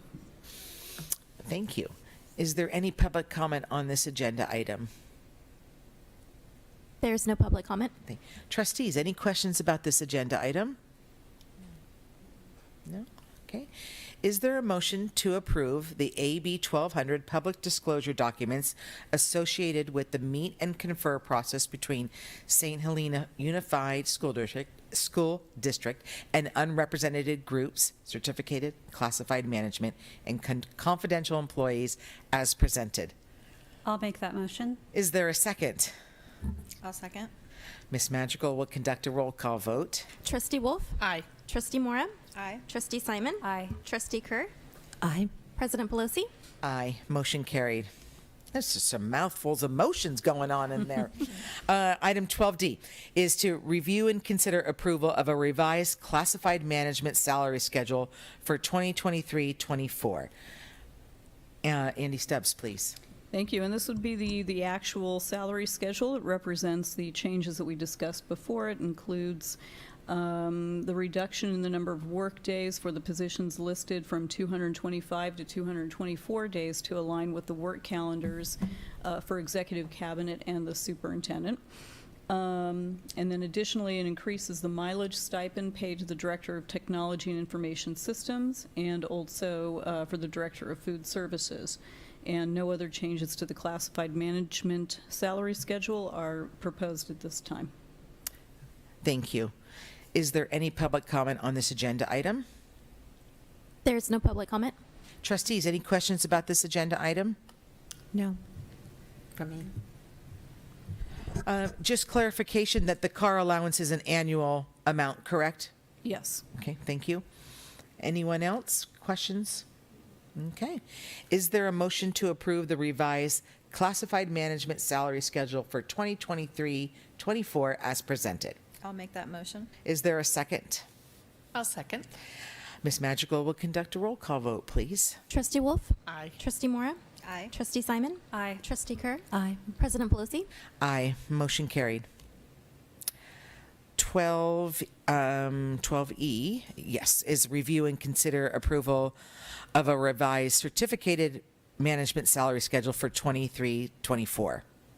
Andy Stubbs, please. And the certificated management salary schedule has also been revised to reflect the changes described earlier in the evening. It includes 6 additional days added to the middle school principal work year from 208 to 214 days, and then the 2 steps added to the ranges for each of those positions. And these costs as well are included in the 2013-14, 23-24 original budget.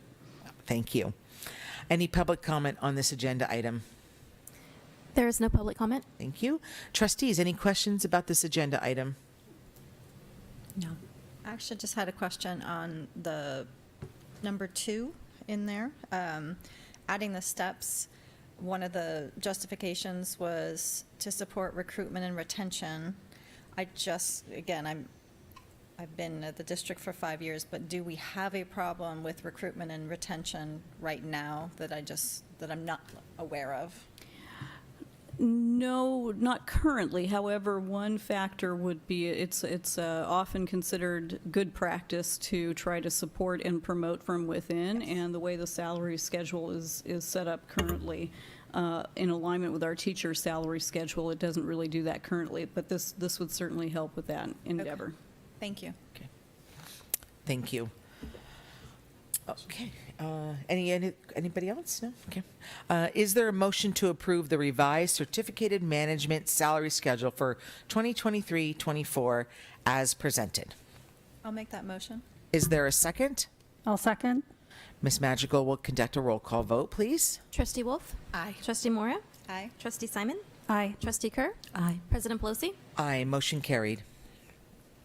Item 12F is review and consider approval of a revised executive management salary schedule for 2023-24. Andy Stubbs, please. Thank you. The executive management salary schedule is revised to include the following changes. First of all, a title change to reflect the revised job description per board approval during the February 15th meeting.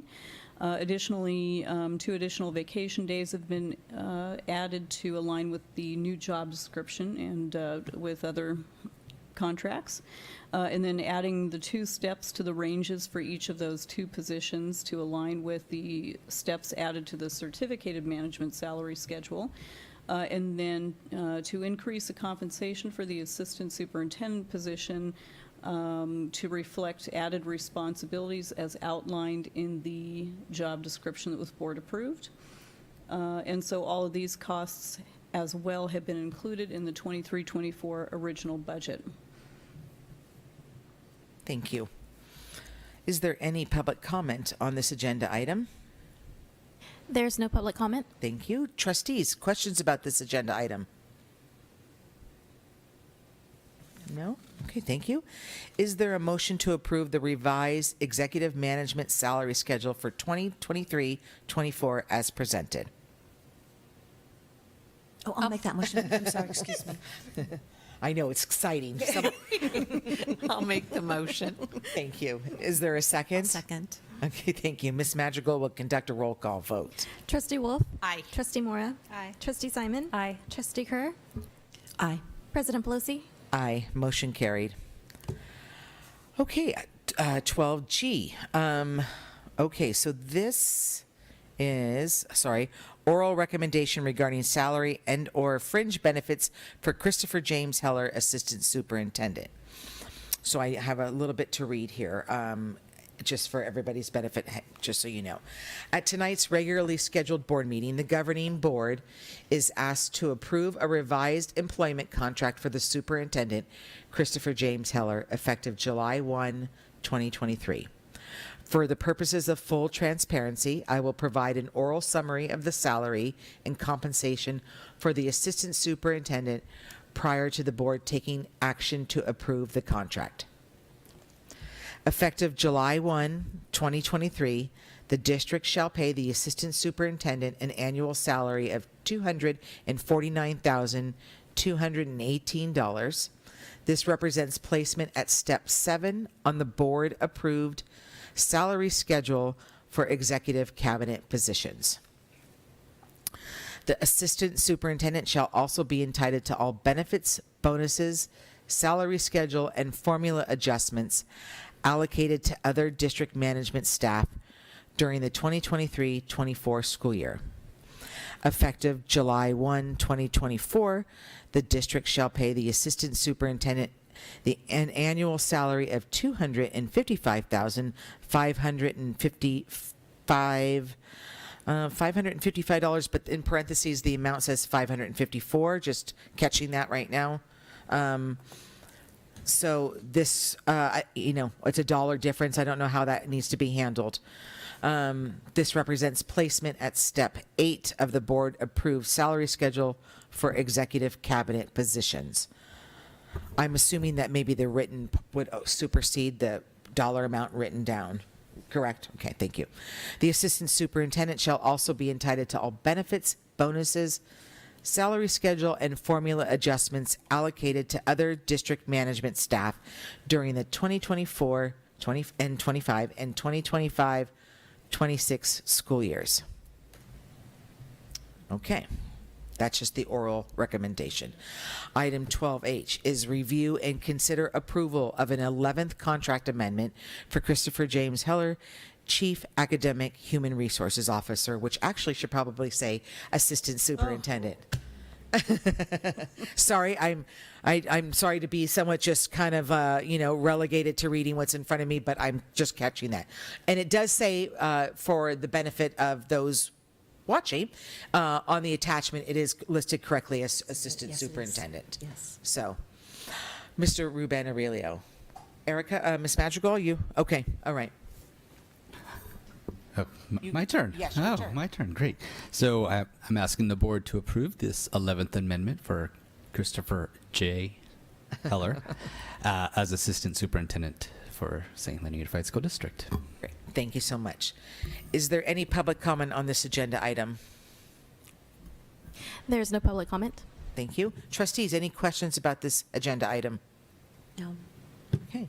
Is there a motion to approve the 11th contract amendment for Christopher James Heller, Assistant Superintendent, as presented? I'll make that motion. Is there a second? I'll second. Ms. Madrigal will conduct a roll call vote. Trustee Wolf? Aye. Trustee Mora? Aye. Trustee Simon? Aye. Trustee Kerr? Aye. President Pelosi? Aye, motion carried. Thank you, Mr. Heller, for all the work you do for St. Helena Unified. Thank you. It's getting, it's after 8 o'clock, so maybe it might, yeah. Okay, item 13A is review and consider approval of change order number 1 for the St. Helena High School Hall of Fame project. Mrs. Andy Stubbs, please. Thank you. And the Hall of Fame project, this change order is required because a new double door and hardware must be added, and they also need to cover an old ticket window on the south wall. And so the total change order with the 2 items is $29,930.69. However, we don't need to increase the overall budget for the project because we do have a contingency budget built in to cover potential change orders like this, and so the remainder on the contingency budget is $15,899.31. And I did get an update today. It looks like with these items here, the project will not be completed now until probably middle or end of July, is what we're hearing, just with some of these changes and the additional ordering. Thank you. Is there any public comment on this agenda item? There's no public comment. Thank you. Trustees, any questions about this agenda item? No. I just to clarify, because this was a project that was entirely funded by private donations. So, but that when you're saying there's no change to the budget, it just means still the budget that's come from private donations. Correct. Okay, great. Thank you. Just wanted to clarify that. Is there a motion to approve change order number 1 for the St. Helena High School Hall of Fame project as presented? I'll make that motion. Is there a second? I'll second. Ms. Madrigal will conduct a roll call vote, please. Trustee Wolf? Aye. Trustee Mora? Aye. Trustee Simon? Aye. Trustee Kerr? Aye. President Pelosi? Aye, motion carried. Item 14A is the 2022-23 Annual Food Services Report, which is a written report that's provided to us on behalf of Angela Baxter. And I just would like to see if there's any public comment on this agenda item. There's no public comment. Thank you. Trustees, any questions about this agenda item? No, I have a comment in the sense of it's even though it looks like there's a decrease in the number of breakfasts and lunches that we serve per day, so that was shown, but it looks as though we're still doing better than what we have done in the past. Is that correct, Andy? Yeah. Yes. Yeah, that's what I thought. Yeah. And then as far as the reimbursement for that, is it because of and somebody asked me about this, because we're not charging for lunches right now. So does that impact our budget as far as more expenses, or do we get more income coming in? That, I guess, explain how it works. That's probably a better. We do get more income coming in, so every student can eat, and Angela manages the paperwork for that, and this is under the Universal Meals for All program, and so what the federal government doesn't reimburse, then the state picks up to make sure that all students can eat for free if they want. And so this has definitely reduced the contribution that we've had to make to food services that we had before the pandemic, although I do have somewhat of a contribution budgeted, whereas when we were under the waivers during the pandemic, I think there was 1 year that we didn't have to make any contribution at all. So we're still analyzing the impact of this new program, the Universal Meals for All program, on our revenue, but it's definitely an improvement over prior years. Okay. Okay. Great. Thank you.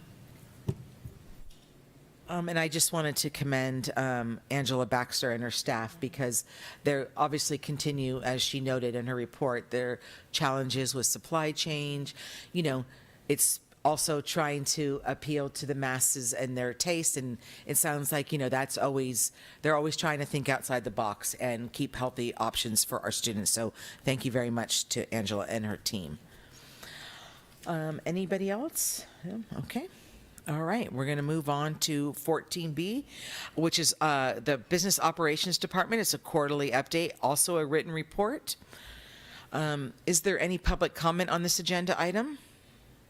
There's no public comment. Thank you. Trustees, any questions about this agenda item? No questions, no. No. Okay. Thank you. Thanks for putting that together for us. Thank you very much. Item 14C is board review and public comment updated on safe return to in-person instruction plan. And this is going to be Andy Stubbs, please. Thank you. And the board approved a plan, I believe, during the January board meeting for the one-time arts, music, and instructional materials block grant that Mary Allen mentioned earlier this evening. And the original grant amount was supposed to be $766,000. And then in January, we learned that the governor was probably going to be cutting that program by approximately a third. And we knew we had to have the board approve an expenditure plan before we could spend the money. And so we had the board approve an expenditure plan factoring in a cut of about a third back in January. And with the governor's May revise, he's reduced that even more. He's cut it by 50%. And so the allocation that we've received to date of $383,000. I'm sorry. I thought we were on, I'm sorry, maybe I'm confused. Are we on 14C or 14D? We are on, thank you, Sean. We are on 14C. Oh, we are on sorry. the written report for the safe return. I didn't want to talk about COVID ever again. Must be really tired. And I apologize, but it does say to call on you, so I that's why I called on you. So my apologies. It's a written report. Yes. Okay. I believe that this is a written report that requires some public comment. Is that correct, Andy? Yes, thank you. Okay. I'm going out with a bang. Boy, oh boy. You're bringing it home just fine. I'd hope to bring it home a little bit better, though. I apologize. No, that's Back okay. to you, Erica. Okay, so trustees, it's a written report, but I will ask if there are any public comments on this agenda item. And there's no public Okay. comment. And trustees, other than that question, are there any other questions on this agenda item? No. Okay, so we'll move on from there. Now we are on 14D, which is review and consider approval of a revised arts, music, and instructional materials discretionary block grant expenditure plan. Mrs. Annie Stubbs, please. Thank you. And the board heard most of my diatribe during the earlier item accidentally. And so with the governor's proposed May revise of the state budget for next year, he's reduced it even more. And we will only be receiving the $383,111 that we've already received the cash for. We won't receive any more.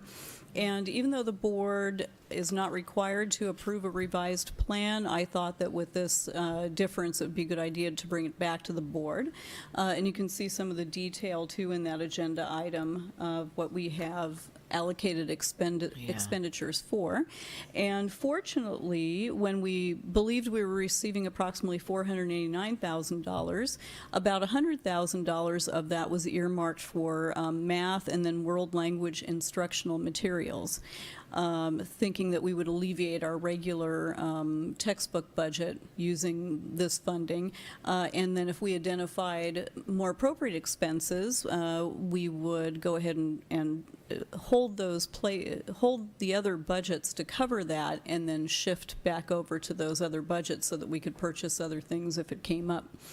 And so fortunately, the amount that we had to cut equals that amount. So we already have the budget for those textbooks elsewhere, so there's not that concern.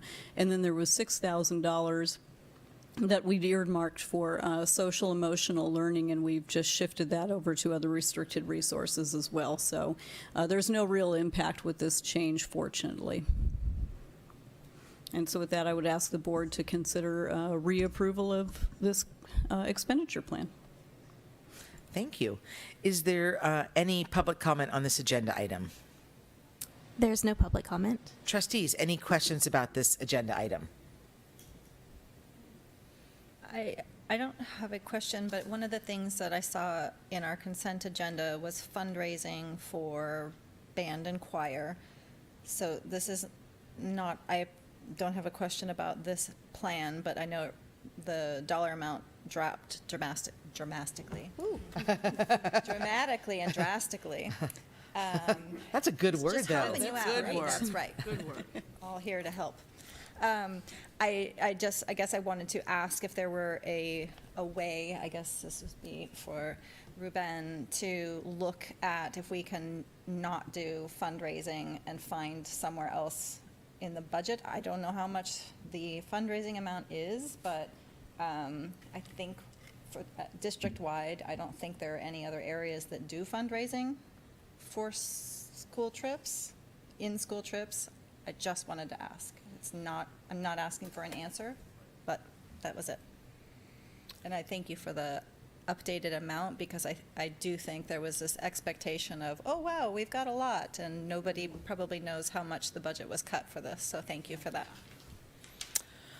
Yeah, and I know, Andy, this is always a conversation that happens. And, when you see these departments, they tend to be like band, choral, or drama, those departments, having to do these multiple small fundraisers to try and build up their budgets for whatever. I know the conversations have been happening, but to Trustee Mora's point, it would be something to follow up on to see, like, it takes a lot of time, it takes a lot of effort, on a teacher's behalf as well, to organize these fundraisers. And, are they making enough money that's impacting what they want to do? And I was looking at, how we have the expenditures all lined out on that document. And there are things like transportation for field trips, student fees, choir festivals, student fees, choir competitions. So I guess my question is, which I don't know, and maybe nobody really knows, is that are those fundraisers that we approved earlier, are they raising monies for those kind of things? And I don't know if those, do you see what I'm saying? Like, are they raising money for naught? Because it's maybe going to be covered with this Proposition 28 money. The funding, right? Because it's what's in purple and the pink shaded rows. Do you see what I'm saying? I'm just trying to eliminate, if we can, all that extra work that's happening if the district is able to help fund those things. Right, and so within this expenditure plan for this one-time grant, the items that are highlighted in pink are still budgeted within this one-time grant, but it's recommended that these things maybe can possibly be shifted or supplemented with the Prop 28 funding when it comes in. Okay. And then I believe that the fundraising that is still going on is still outside of this in recognition of this money. However, what really needs to happen next, I would say, would be to sit down with those teachers that are still doing fundraising and just go through all the different funding sources and see if there's still any gap there. Yeah. Yeah, I mean, I think that's always important. I know that, that's sometimes not always the most prioritized job task of a teacher, right?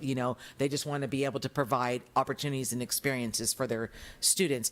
But I just also know the flip side of that, how much effort goes into, organizing a Seas Candy fundraiser.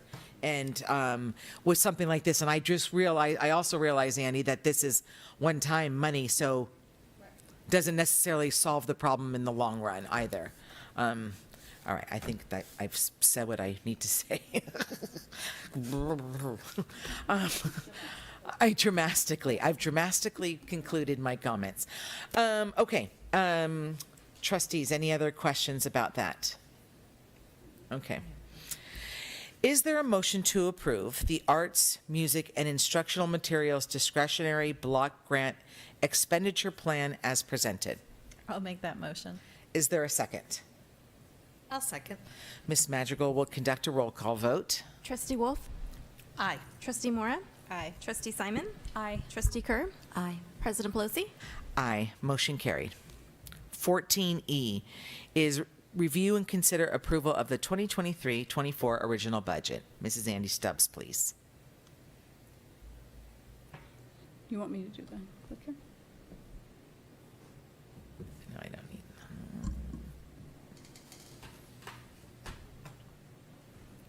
My last budget. Oh my gosh. Are you going to miss it? Oh, terribly. Parts of it, actually. Yeah.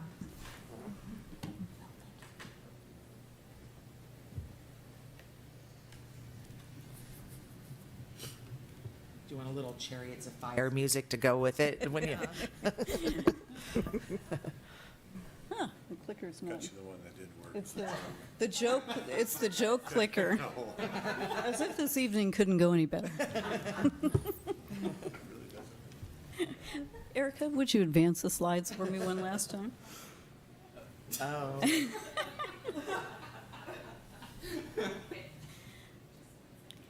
Mary, you did a great job for your final items. All right.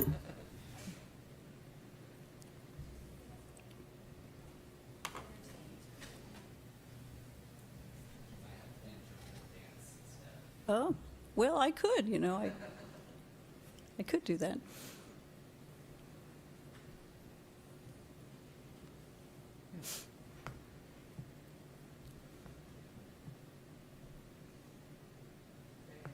Okay.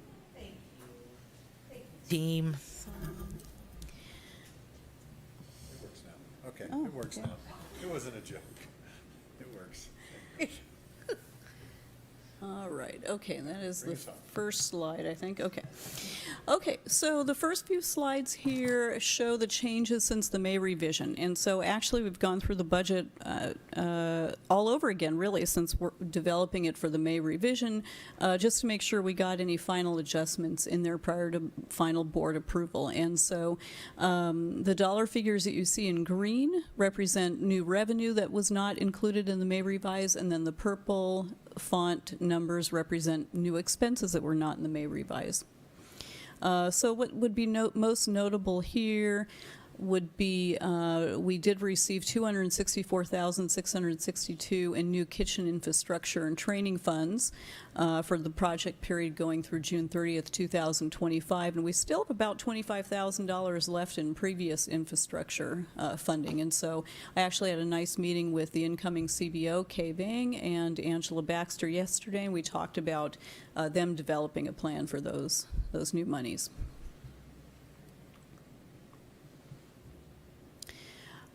Then additionally, there's the arts, music, and instructional materials block grant adjustment that we talked about previously.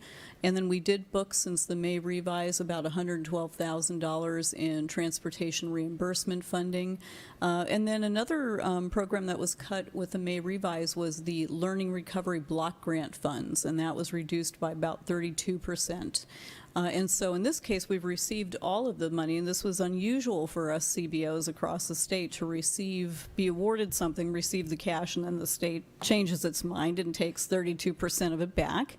And so, but fortunately, the way our budgeting was working, we're still fine with that, and we were going to wind up spending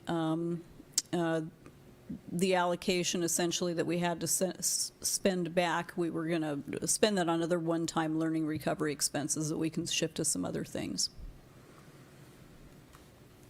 So is that about the 400,000 that we have to send back then? Is that correct? 398? Yes. Yes.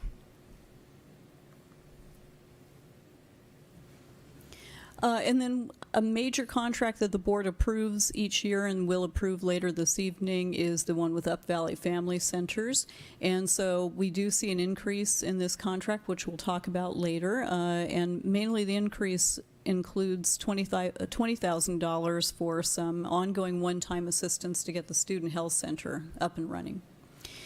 And then the board had approved the contract with Recolt Energy, so we've now included that contract amount in the budget, and then also we received our first payment of the wildfire reimbursement funding. Is that restricted or non-restricted, the wildfire? That's unrestricted, and the board gave prior approval to use those dollars towards the RLS track and field project. Okay. So we went ahead, we checked with the auditors and Napa County Office of Ed, and we did transfer that payment. We booked that right into Fund 40 automatically, yeah. And then I've got notes for for Ms. Fang so that she knows what approvals have occurred already by the board and what to do next with some of these special pots of money. Lots and lots of notes. The next few slides, you'll recognize these. They show some of the assumptions that are built into the multi-year projection, and what I've done here is just simply highlighted changes since the May revise. And so we see some big adjustments there because of some of the differences that we've talked about already. And then here, just some updates with the local control funding formula calculation, some slight variances since the May revise, and then also some of the budgeting factors that we use that are provided by school services.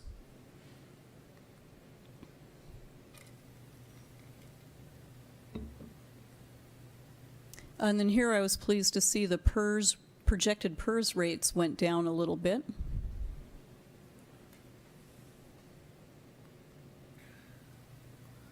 And then this slide is exactly the same from the May revise, so I won't take any time to go through this, but I left it in here just to serve as documentation for the whole budget. And then here, with some of the changes that you saw during the previous slides, our net change to the fund balance was looking a little bit better. And so I revised the reduction that I was planning of staff to reduce by 2 FTE in 24-25.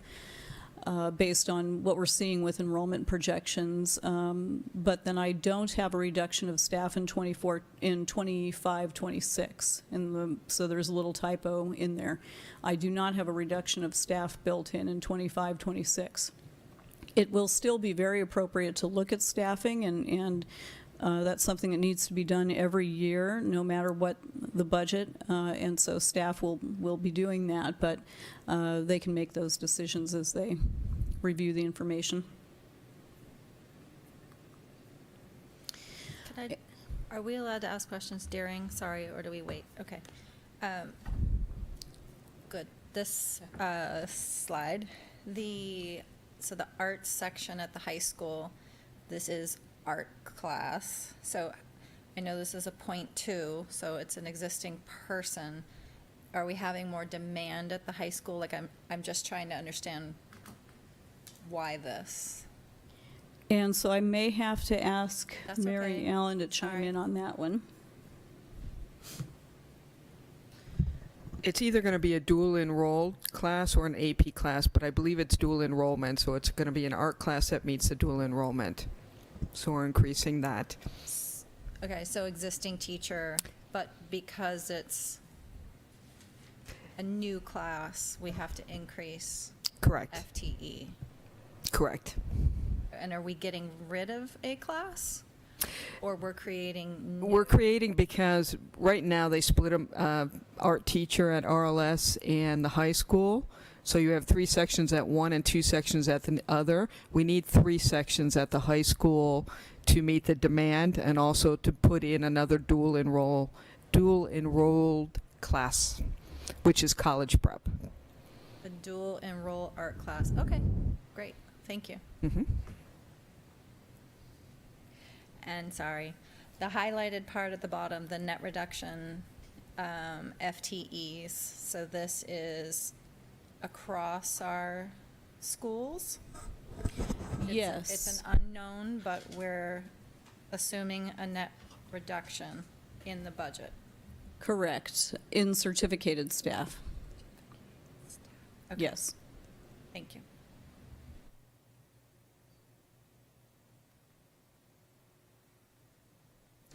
And so this is a multi-year projection that the board saw during the May revise. And so if you keep the figures in the yellow highlighted line, which would be the net decrease to the fund balance in mind there. We'll take a look at the next slide.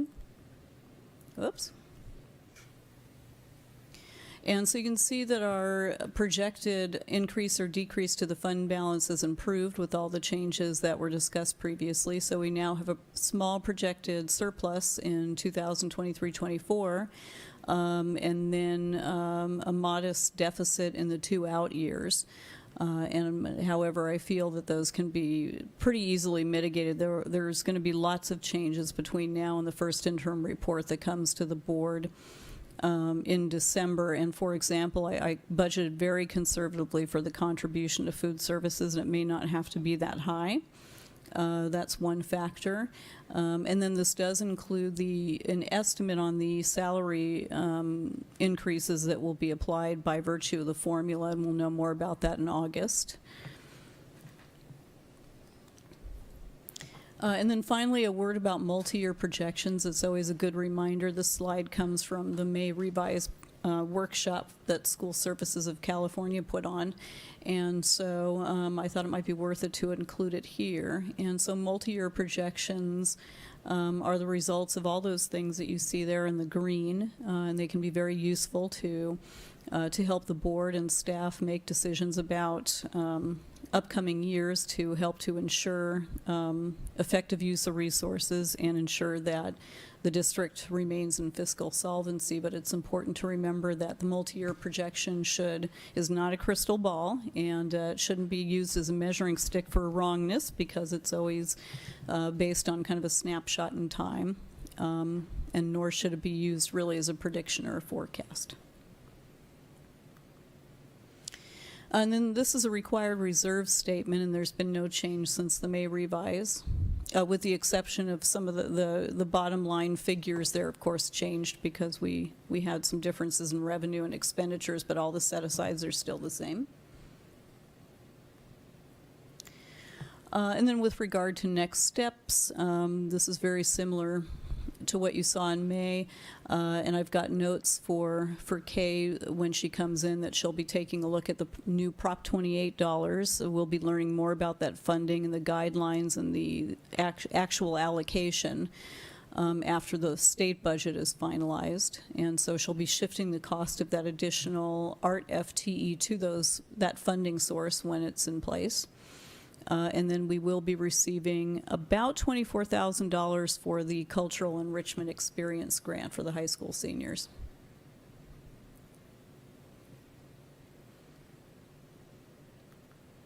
And so with that, I would ask the board to approve and adopt the 23-24 original budget. A moment. Soak it all in. Is there any public comment on this agenda item? There's no public comment. Trustees, any questions about the agenda item? No, I've already asked mine. Okay. Thank you. Andy, I had a question. On the transportation reimbursement, that's from the state, correct? Yes. Okay. And that was just what's planned to be a one-time reimbursement, correct? Well, that's actually ongoing, which is very exciting. Okay. Yeah. Okay. Okay. I'm going to put an exclamation point next to that.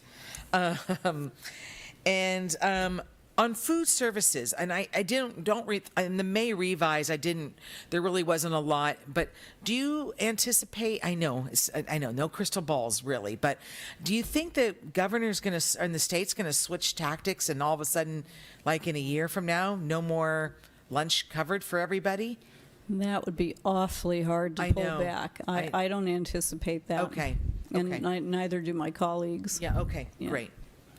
Okay, thank you. I think that was my questions. Trustees, anybody else? Okay, thank you. I do, sorry. Oh, yeah, no, that's okay. I'm slide 14, the next steps, the last slide. So number 5, the last comment, reduce certificated staffing for 2024-2025. Is that in addition to the two? Okay, sorry, were the two that I asked about before certificated also? Or was that classified on slide? Sorry, slide 9 was class. Certificated, yeah. And I think I made the same typo on the year in that last slide. So essentially what we have in the May revise, I had pulled out 2 FTE in 24-25 based on enrollment projections. And I also pulled out 1 FTE in 25-26. But kept in the math TOSA, so the board would be looking at that also at that time. But then with our financial outlook improving with the June budget, I just left it at pulling out 2 certificated FTE in 24-25 and none in 25-26. And so that very last slide should say, depending on how the budget goes and so forth, district staff may want to evaluate staffing in 25-26, and they always should anyway. Right. So, Okay. yeah. Thank you. I just wasn't sure if this was an additional or you already had it in there, so thank you. Right. I have an informational question, Andy. I know the music was on the ballot, but like when you show the one-time enrichment experience grant, is that something that comes across your desk? These grants are available and you apply? Is it a variety? Like, how do we find all these grants, and how is there an application process you have to go through?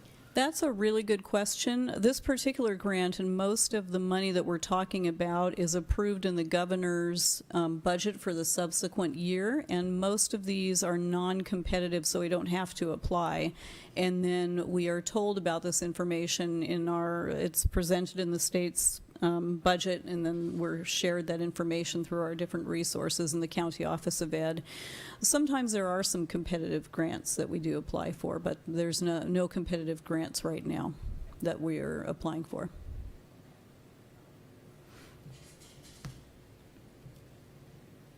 Thank you. Anyone else? Okay. Is there a motion to approve the 2023-24 original budget as presented? I'll make that motion. Is there a second? Ms. Madrigal will conduct a roll call vote, please.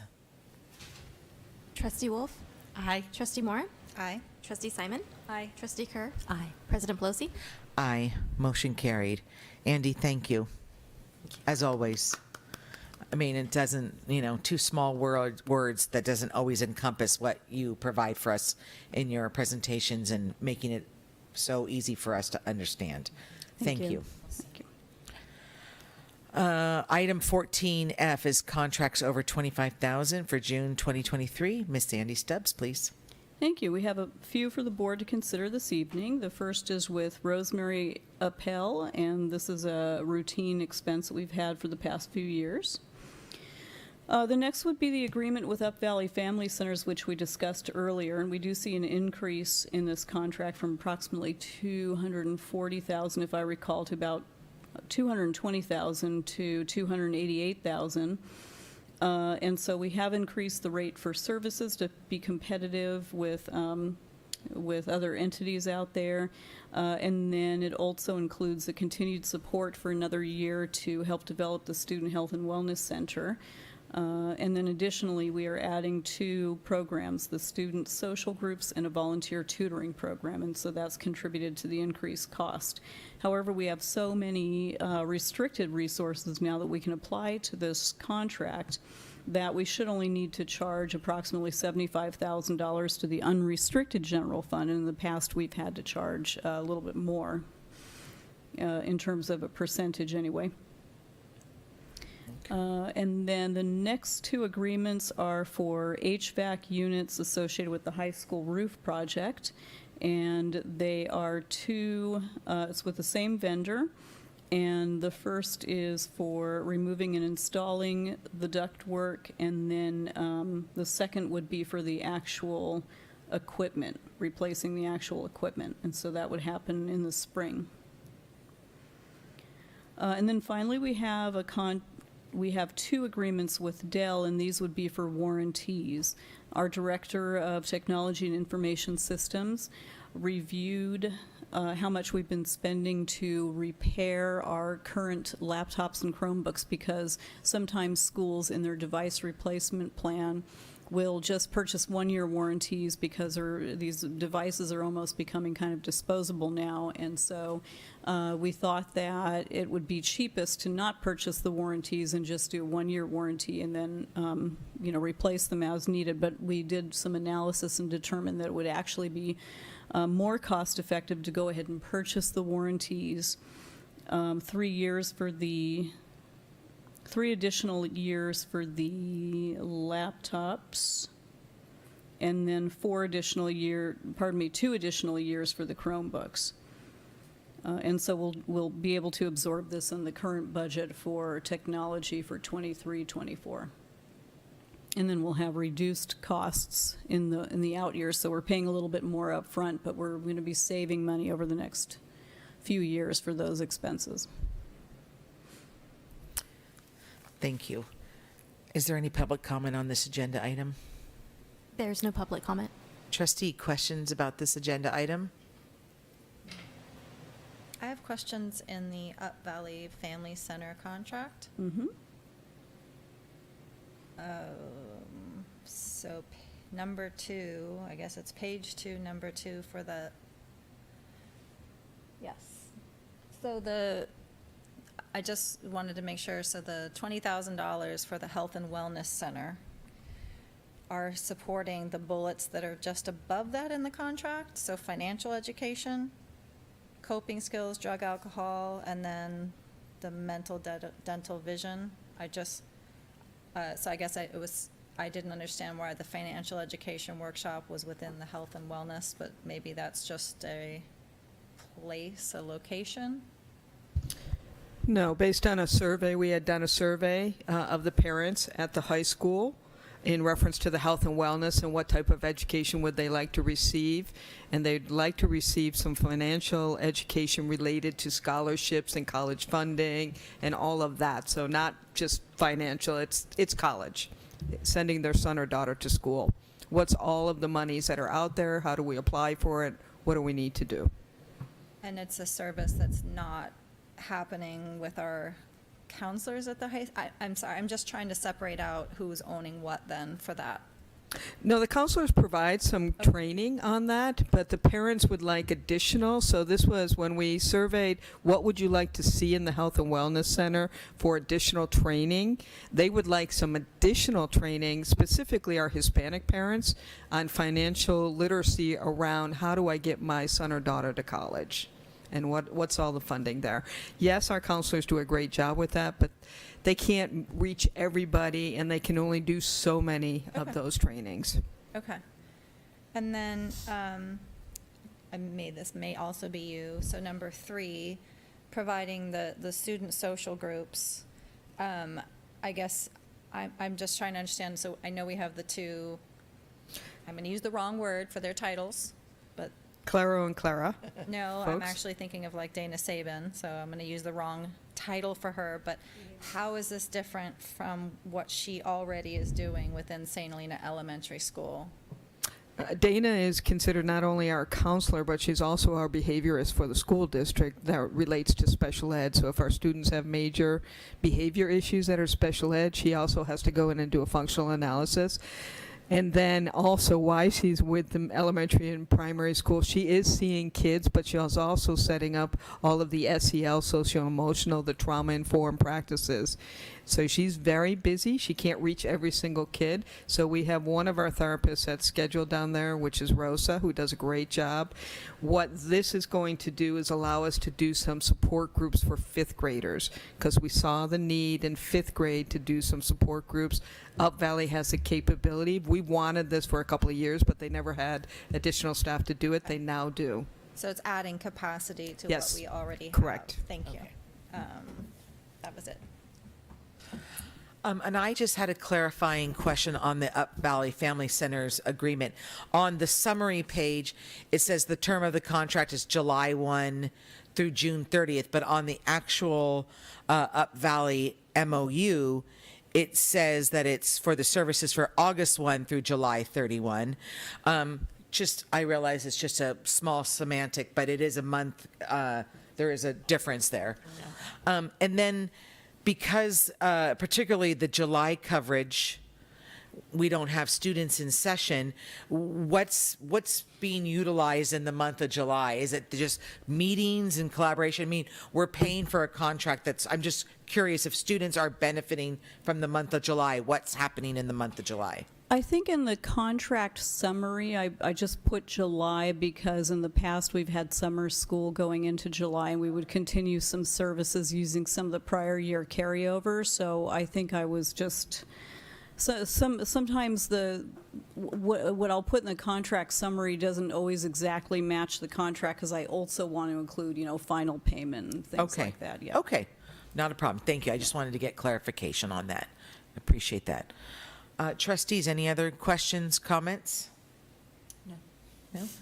Okay. And there's no, we already asked for public comment on that. Is there a motion to approve the contracts over $25,000 as presented? I'll make that motion. Is there a second? I'll second. Ms. Madrigal will conduct a roll call vote. Trustee Wolf? Aye. Trustee Mora? Aye. Trustee Simon? Aye. Trustee Kerr? Aye. President Pelosi? Aye, motion carries.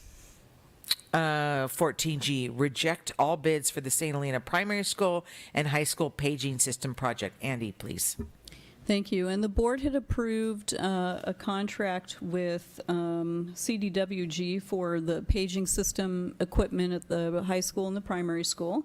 However, when we were reviewing the contract, we noticed that they had modified the bid information, which they can't do. I think that they felt that it was okay to do that, but it's not. And so we had legal review it, and so they recommended that we have the board reject both the bids and then consider the option of purchasing the equipment through them, but through a piggyback contract.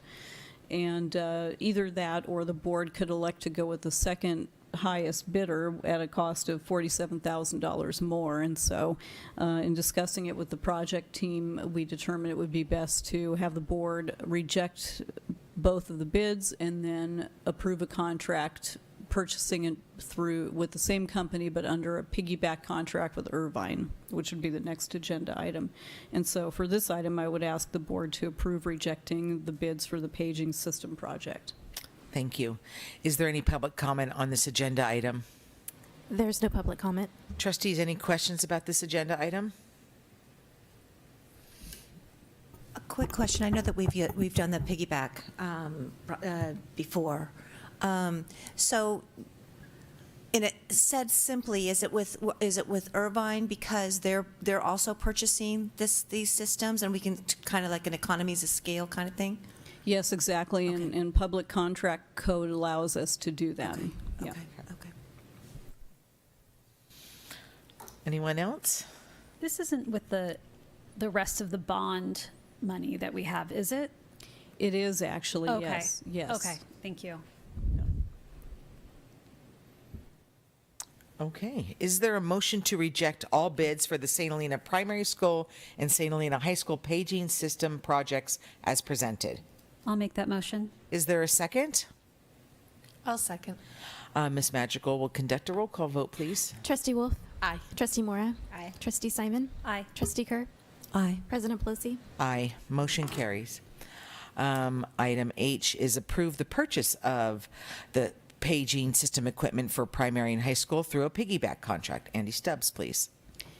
Thank you. And so this indeed would be the contract to purchase the equipment through the Irvine Unified School District under their piggyback contract. We also took the opportunity to remove the costs that we asked them to include to install the clocks that we purchased because we've been able to install those in-house. And so we were happy to bring that budget down, and then we've got a little bit left over in the bond proceeds that can possibly be applied to security equipment. Okay. Is there any public comment on this agenda item? There's no public comment. Trustees, any questions about this agenda item? I just want to say this is a perfect example of you always looking for the alternative creative ways that Ginny talked about very earlier at the start of this meeting. This is a perfect example, and we're very grateful for that effort you put into that. Is there a motion to approve the equipment and installation purchased through the piggyback contract with the Irvine Unified School District as presented? I'll make that motion. I just wanted to say piggyback. Is there a second? I will second. Oh, go ahead. I'll second. Okay. Ms. Madrigal will conduct a roll call vote. Trustee Wolf? Aye. Trustee Mora? Aye. Trustee Simon? Aye. Trustee Kerr? Aye. President Pelosi? Aye. Motion carried. Okay. 15A is future agenda items. The board is in recess for the month of July. Our next regular board meeting will be August 24th in this room. You can see those items there. You know, we're going to also pick up where we left off, to quote one of our principals earlier. We're going to have new staff to welcome and include in our team. I just want to take a moment at this time to personally acknowledge, I'm going to start with you, Mary, and thank you. There's been many times over the years where you've talked me off the parental ledge, starting at the RLS principal level. So I think it's I know it gets used in education a lot, but I do think it's very accurate and valid for you as like to never forget the difference you've made. You've done a lot for us here, and you're well respected for all the work that you do, and we're going to miss you. And thank you for always holding my hand as a parent and for helping us to understand issues at the board level. I will always remember being schooled on the social worker agenda item, which was such a great exchange, and I'm really grateful for it. It was really great mentoring for me, so I'm super grateful for it. We're going to miss you. Please, we hope you stay in touch, and come see us every now and again. But thank you so very much for everything. I'm very grateful.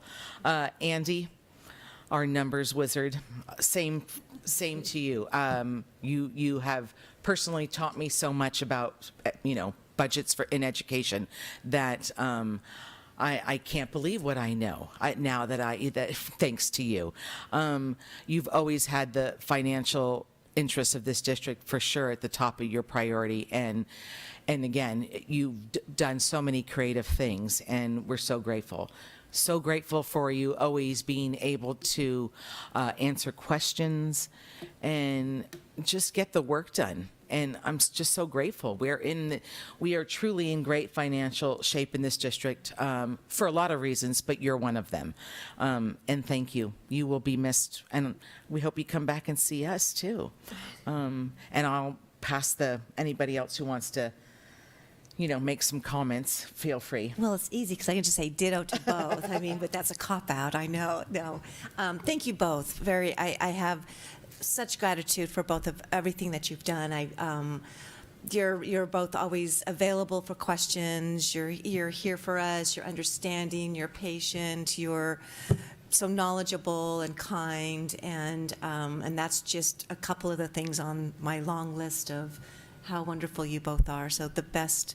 Enjoy your retirement. You both enjoy yourselves, and I'm jealous that you're retiring. I would, but have fun, and thank you very much for everything. You'll be missed a lot. Thank you. Thank you.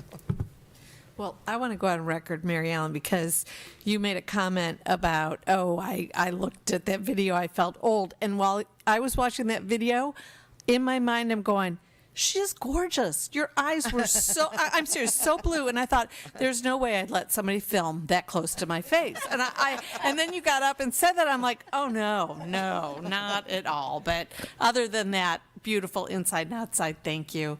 And Andy, for someone that has no numbers brain, you've kind of worked it. I wish you weren't leaving me because I'm learning, but thank you. Over the years as a parent and board, thank you. I know. I just wanted to add that, Mary, you have to wear that color more. It brings out your eyes. It's gorgeous. So, yeah, do. And I also want to thank both of you for your patience and your kindness. Yeah, your patience and your kindness, and always willing to educate me. And I'm going to miss you ladies a lot. Really am. I'm really, really happy I got to spend a couple of years with you on the board here, and just got to see you work your magic and be who you are. And please don't be a stranger. But really enjoy retirement so much. Thank you so much. Really not much else, but just thank you for everything you've done for our students for as many years as you've been here. That's why we're here. So thank you, and I'm grateful. Yeah, I just wanted to take a moment to just really thank the board and thank the community of St. Helena. I have been very blessed to be here 17 years. This community, the students, the board, the parents, I can't think of a better place to end my career. And it has a place in my heart. It has touched me a lot. And I never realized how much I had touched. I knew I touched students, even though you don't necessarily hear it in middle school too much. But I knew I had touched some students, but I didn't realize how many adults I had touched. And I'm very humbled and very blessed to have been here in St. Helena. And thank you all as board members for the dedication and service that you put in as well. So thank you. Cheers. And you know what you call a person who's smiling on Monday? Retired. So with that, 16A, adjournment is, what's that? I believe we're going back into closed session. Oh, sorry. Everybody, sorry, you are free to go. Thank you for joining us. We're going to go into closed session and we will reconvene to close and adjourn the meeting. Thank you.